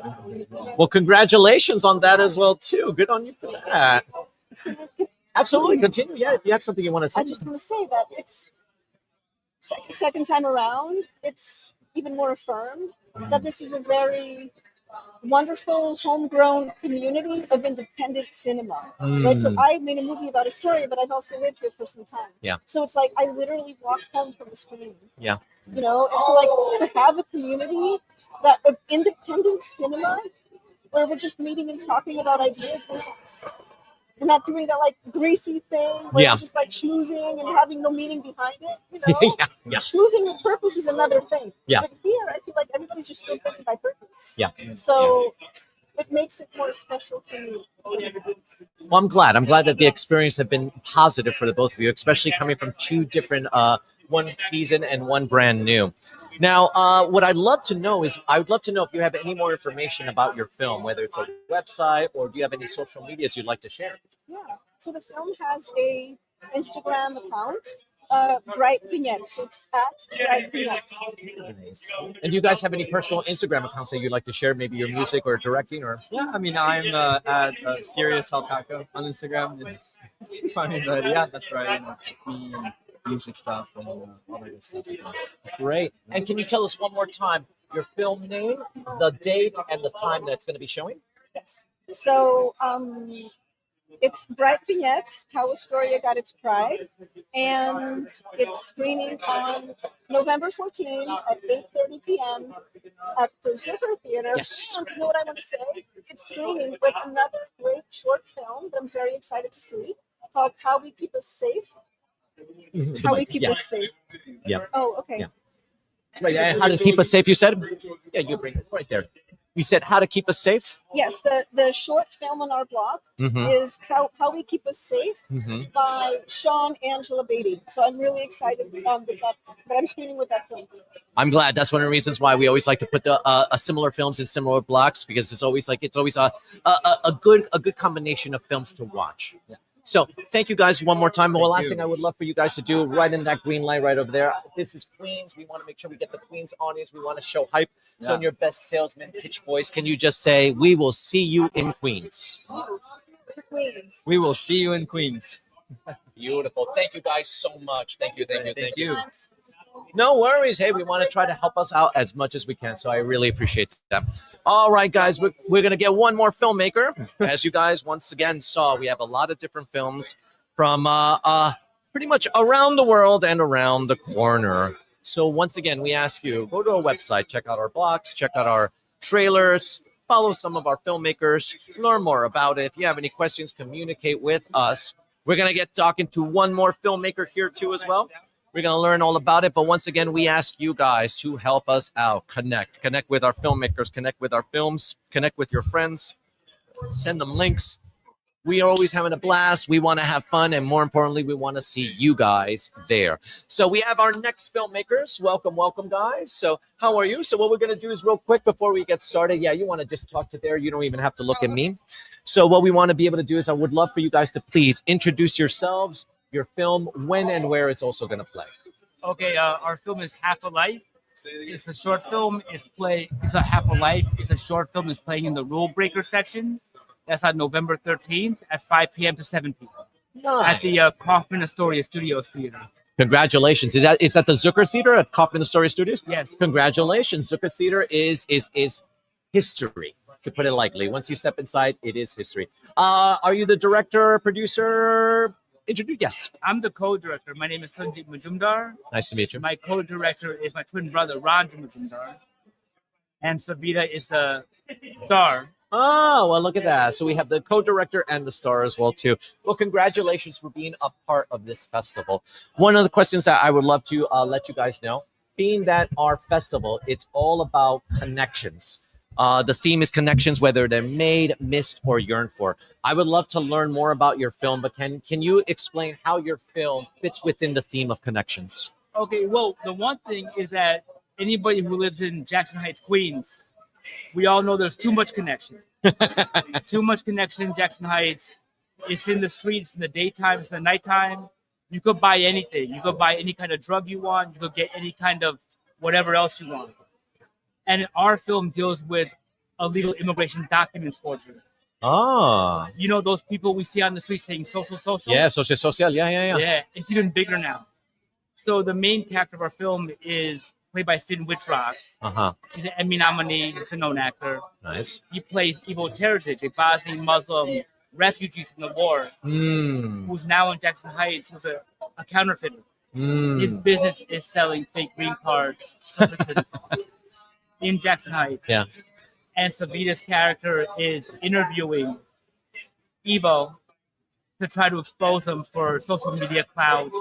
It's ambiguous, and the short film is about that. Yeah. But it's part of a bigger feature that we've been developing for years. Yeah. Well, I was born and raised in Jackson Heights, so I completely understand what you mean. And I'm always fascinated about people who always want to film about Jackson Heights. And that to me has always something I've been growing up with. So I'm kind of interested to see how detailed it is, especially with that world that you're explaining with, because I know the social every time I'm walking down the street. Yeah. So believe me, I grew up with that, English and all that. So one of the things I also wanted to know that I understand that this was this shot completely in Jackson Heights? In Jackson Heights, and we had great, we had wonderful contributions from the Jackson Heights community, from Akbar Kiran Haider. He's a big part of the Bangladeshi community. Nice. So he got us a free graphic store. Oh, wow. Of the Okay. short film, right? Free location. Yeah. Right. Beautiful location. And it's on Bangladesh Plaza, right near Diversity Park. Yeah. So we shot this in one day in 10 hours. Wow. In Bangladesh Plaza, and then the last part in Diversity Plaza with the social scenes. Originally, that was meant to be shot in Roosevelt Avenue, right? Good luck on that. Yeah, under the train, right? You can't even get sound there. Yeah. But Diversity Plaza is so beautiful to look Yeah. at. It looks like Blade Runner. Yeah. We just put it there. And I also think that Diversity Plaza is also Jackson Heights. We think Roosevelt Avenue, but Diversity Plaza is pretty much Jackson Heights too. Are you guys from Queens? Oh, I was born in Jackson Heights. And I was born in Queensville. Oh, not Queensville. So you're local Queens as well Yeah, too. local Queens. All right. So now we have two Queens locals. Great. And I love the fact that we have Queens local telling the Queens story. I would love to ask both of you guys. It's like, well, mostly you first, and then I'm going to ask you a completely different question. But I understand why, but I want to hear from you. Why did you submit your film to this particular festival, Queens World Film Festival? Well, to me, Queens always meant a lot to me because my story is kind of strange. I was born in Jackson Heights, right? And then my family bounced around for a little bit, and we ended up in New Jersey in a small town that was extremely racist, right? And I'm still traumatized from it. I'm still angry about that. My experience there. One of my good friends from Jackson Heights, from Woodside. No, not Woodside. He was in in the area next to the mall. Oh, okay. Queen Center Mall? Or Queen Center yeah, Mall. okay. Not Yeah. Jackson Heights. Regal Parkish kind of. He was there. He passed away. I remember I told some kids at the school about that. In this small town, they started laughing about his name. So for me, I always wished my family just stayed in Jackson Heights. Because I always love the diversity of the community. You could be yourself here. You could be anybody here and still be accepted, right? Of course, there's like gang stuff. Yeah, of course. Yeah. Whatever, right? I could handle that stuff. Yeah. Right? Violent stuff I can handle. Racism I can't handle. Yeah. But So when I made my film, when I wrote the screenplay for the full feature of Half a Life, I wanted to show a vision of this world of this kind of diversity that wasn't like woke politics, Yeah. where wasn't shallow. It was very much about these people interacting. Yeah. So Queens has always been very much kind of like my safe, like space. Hmm.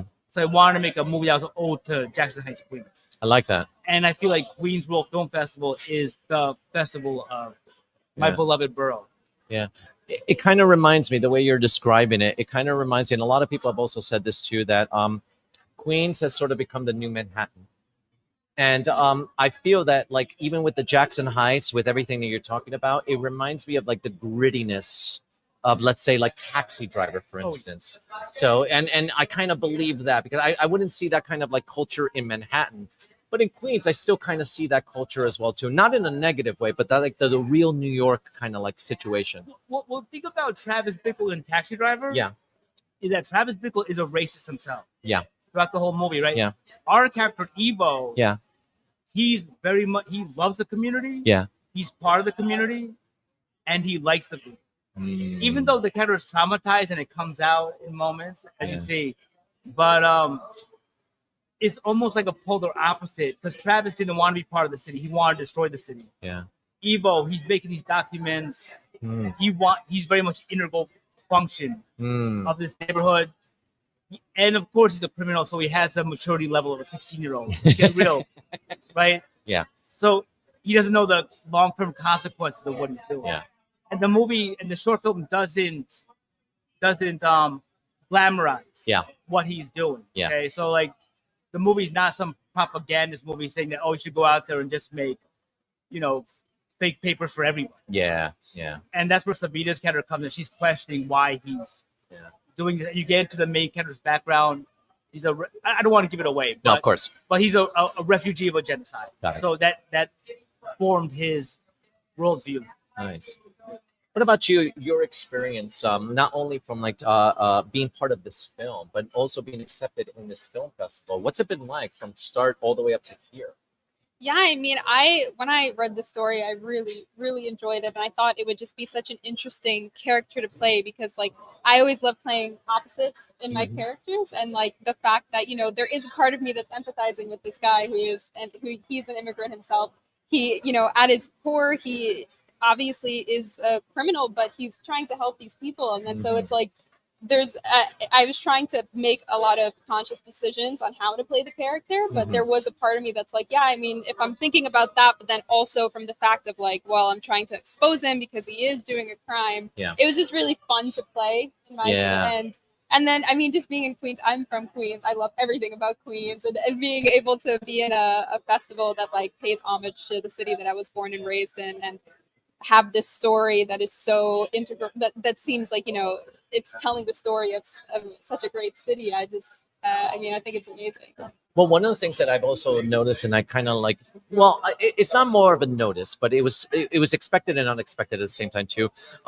Being that we're part of the theme is connections. A lot of people have been telling a lot of stories that are really dealing with what's been going on in today's day and age.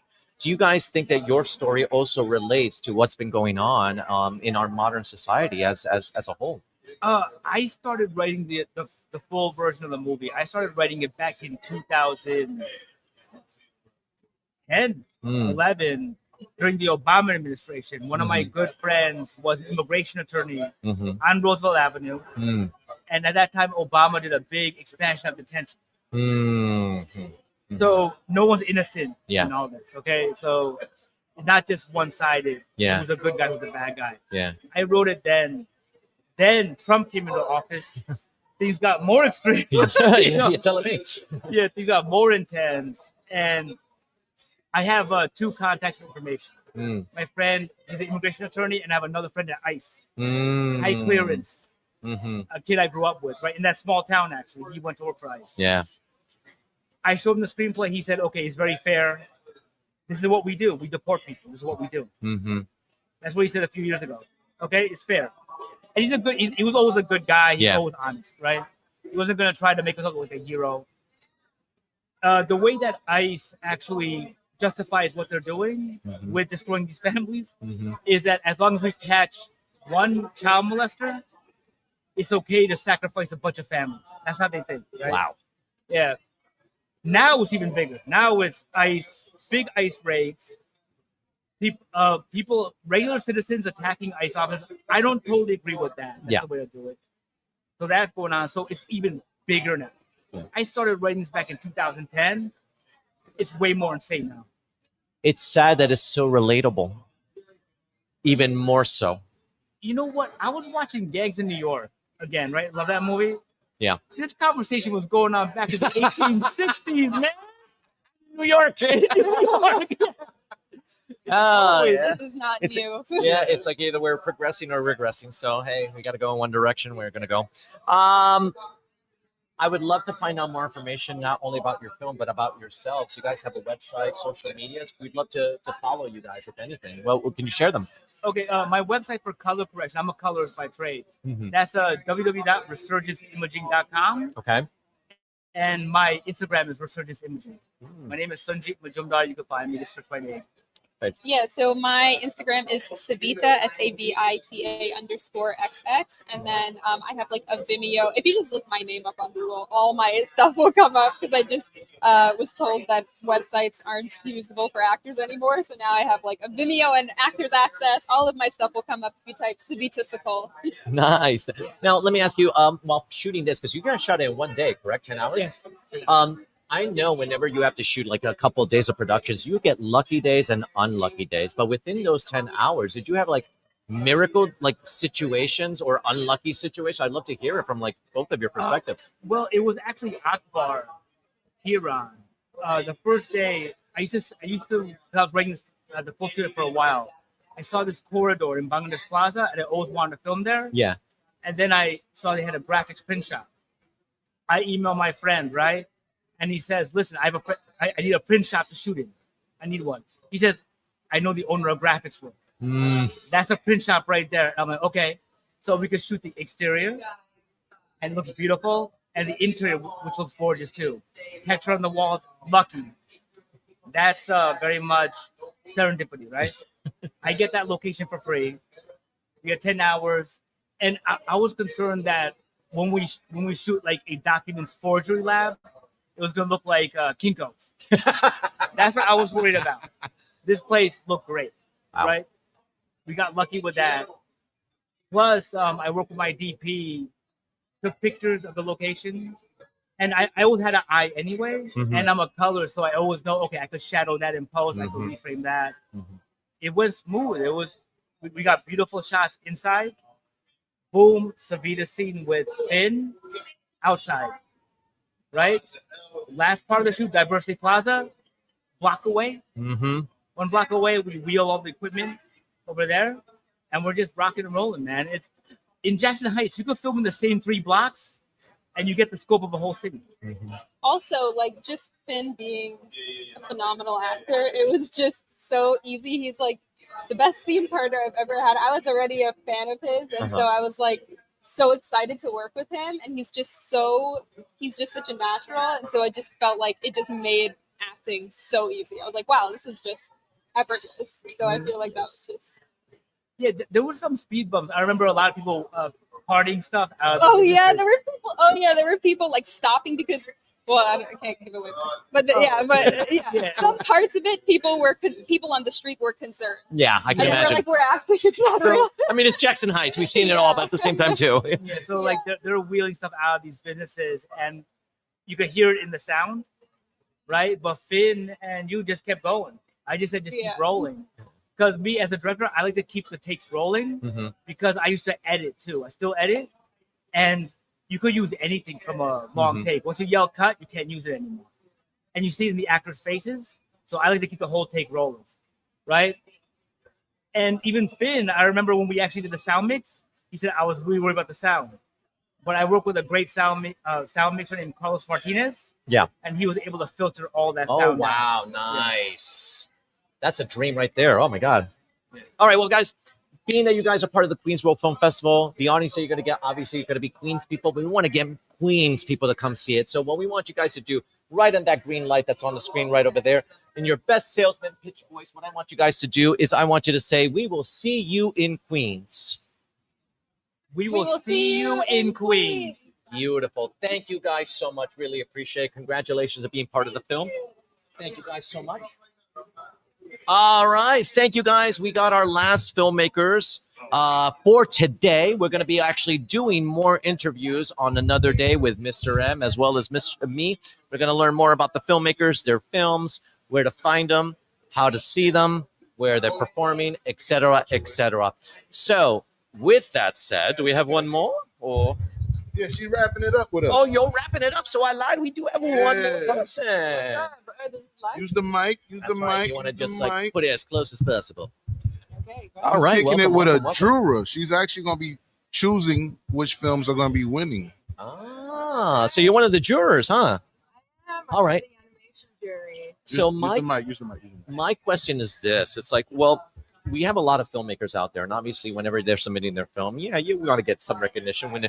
What is the process that you go like to choose whether a film to be screened or a film to actually win a particular prize? What is the process that you go through? Well, I try to do a bit of a holistic approach because we've got a lot of people on different levels here. You know, we don't have particularly a student block or we don't categorize things in the ways that things have historically been categorized. And Katha, our founder, is very passionate about that. She's not putting all of the African American movies in a corner or anything like that. It's very grouped by theme, very intentionally. This is about the films. This is not about the industry, and therefore, you know, you're gonna get. This is Katha. There you This go. is We our got Kathy as well lovely too. executive director. Yeah, we're talking about Katha how Cato. a I'm movie supporting gets you. chosen from our jurors. So please continue. What else? What else? So that being all said, I'm definitely looking at story Mm-hmm. because you're investing in filmmakers, and a Mhm. lot of them are emerging and they're first-time filmmakers. So you really want to give credit to their to the people. You're trying to see the people behind the movies. Mm-hmm. That being said, I'm from production myself. I'm an editor. I'm a VFX artist. I'm a creative producer. So I'm very much looking at production value and everything like that. But I think what Katha amazingly does is also just helps these people get these films ready in tip-top shape. You know, if there's a student coming in the last minute and they need help with getting their thing to, production to theater standards, DCP, everything, they've got them covered, which is amazing. I'll definitely be looking at story, and for animation, I'm definitely looking at creativity. That's gonna get you far in my department. Yeah, because we have a lot of filmmakers out there who are always curious. Everyone always has a film that they want to showcase. But what I've noticed, not only just from a lot of filmmakers who said it themselves, but my own personal experience from this film festival, a lot of the films that are chosen are usually films that are willing to make you feel something, whether it's maybe a little bit of uncomfortableness or whether it's something that's completely like kind of like how can I say it, not in the good realm, but kind of controversial. That's a little bit controversial and all of that. So is that something that you encourage filmmakers to take more chances, or do you really just focus on story where it's a simple story, or would it be more of a complex story? Oh, absolutely. I think that even all of the most treasured films do challenge and present change and leave you want to feel changed by the end of the movie. I think that is the biggest honor that a film can provide to you as a viewer. So that's what we're all striving towards. We don't want a tightly neat wrapped up thing. Yeah. And I think that's definitely the ethos of the Queen's World Film Festival as well. We're trying to get those stories that haven't been told and therefore haven't been answered. So, Katha, is there any particular films from the past 15 years of the festival that stick out to you, not just controversy-wise, but maybe story-wise, or even just behind the scenes of how the film got in your hands? There is a 30-second film, and it is a perfect film. It is perfectly constructed, and it's about a teddy bear that commits suicide. Wow. And when we screened it on opening night, nobody applauded, and there was a voice that called out, "That ain't right." And I love that film, and Preston loves that film. It's just beautiful. It's just incredible. And then we had a 3-hour film from India that was just amazing, and it was really hard to program, but we did it anyway. And I have to be honest, I don't watch as many of the films in the screening process at all as everybody else does. I get to enjoy them in the festival. And I think what strikes me is about the films that he chooses are very provocative and challenging, and I like that. I mean, it's really hard to do something like this, so we're not going to go easy. Yeah.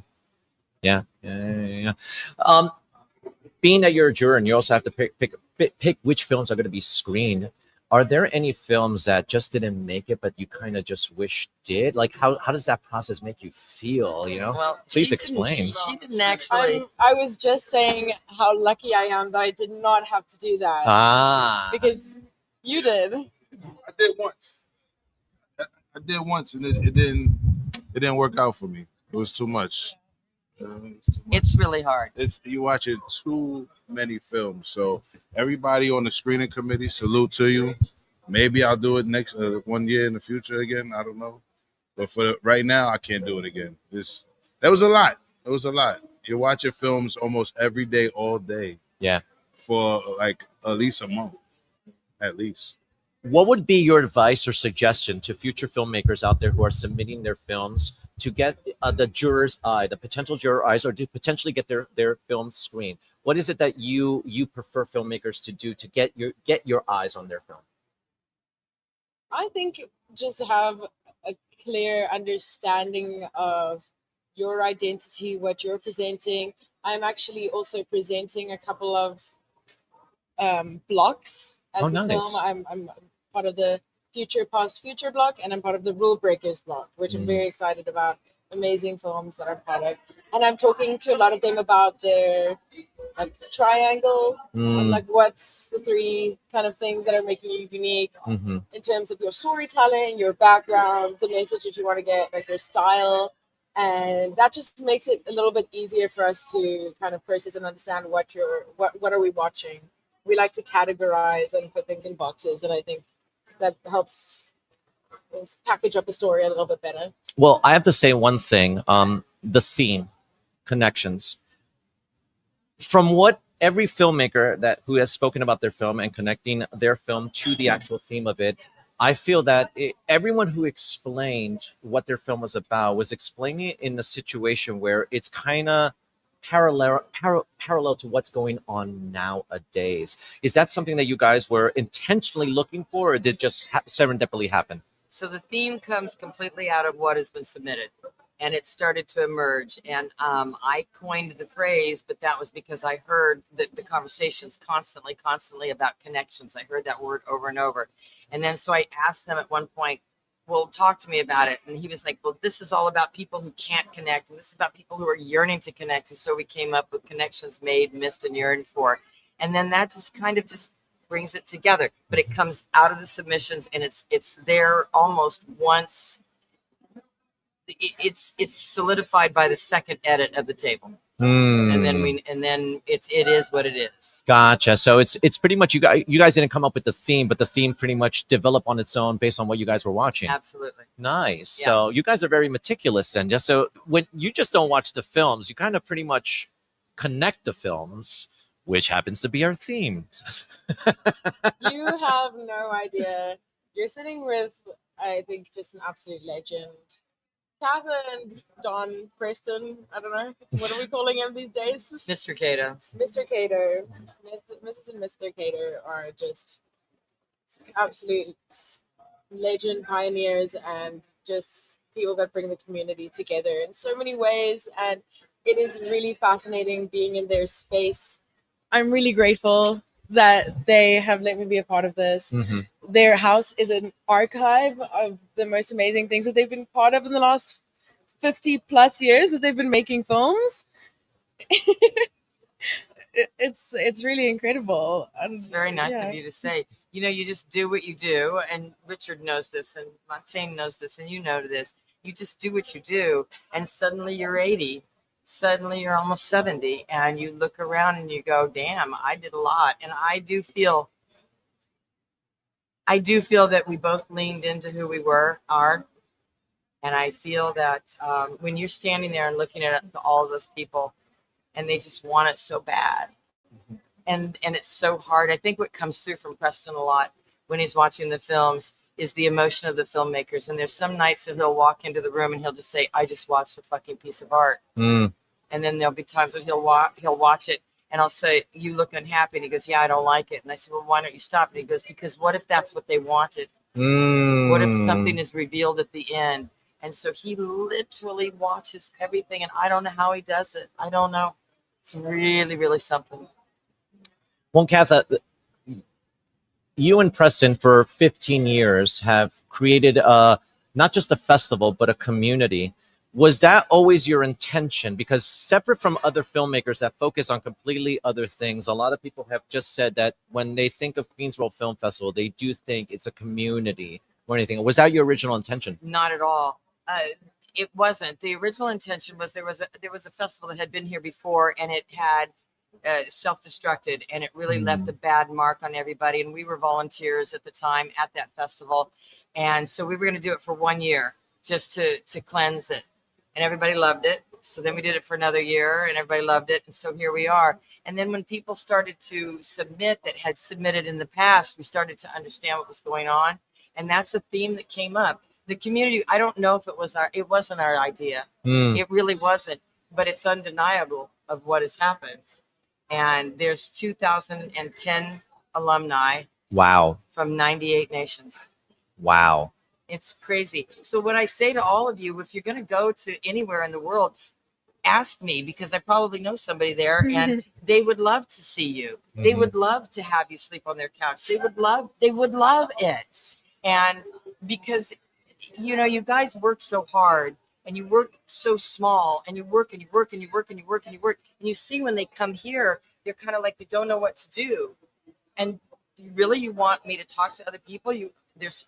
And then they start to let down their shoulders and they start to lean into it. And that for me is the thing. It's the thing for other people, other things. But that for me is tonight when you see them go, okay, I don't have to be worried about my screening. They have PTSD, filmmakers all over the world. They have PTSD because I don't even like to say it because it jeopardizes it. But, you know, it's hard to be on the festival circuit. It doesn't always work out. Yeah. Wow. Well, congratulations, Katha, for a very successful 15 years of Queens World Film Festival, still going strong. And not only that, it's been recognized, hasn't it? It's been recognized by a few actual. Can you name who's? Oh yes, I can. Movie Maker magazine. Yes. We're so appreciative. I think it was in 22. We were in the top 50, and it was either 21. We were in the top 50, and 22, which I'm really proud of, is in the top 20 film festivals for first-time filmmakers. And I'm really happy about that because we're training people to go out and be better at all of the festivals. So I don't know. We're best of the borough in 2025. Yes. And you can vote for us now. And I'm spacing on a lot of it because it's so now. But I want to thank both of you guys for hanging tough with us for so many years and being just there. And we couldn't have done it without either one of you at all. We could not have done tonight without you guys. This was spectacular. Great. Well, with that said, I think it's time for us to come to an end. But before we go, we just want to remind you guys that the Queens World Film Festival not only is turning 15, but because of its 15th celebration and 15th year, they have 124 films in 17 nations, 17 days, 3 screens, 2 venues, and of course, you guys. The theme is Connections Made, Miss, and Yearned For. You've connected with a lot of filmmakers today. We want to connect you to their films, and we want you not only to connect to their films, but connect your friends to these filmmakers and films. Connect as much as people as you can. We want these films.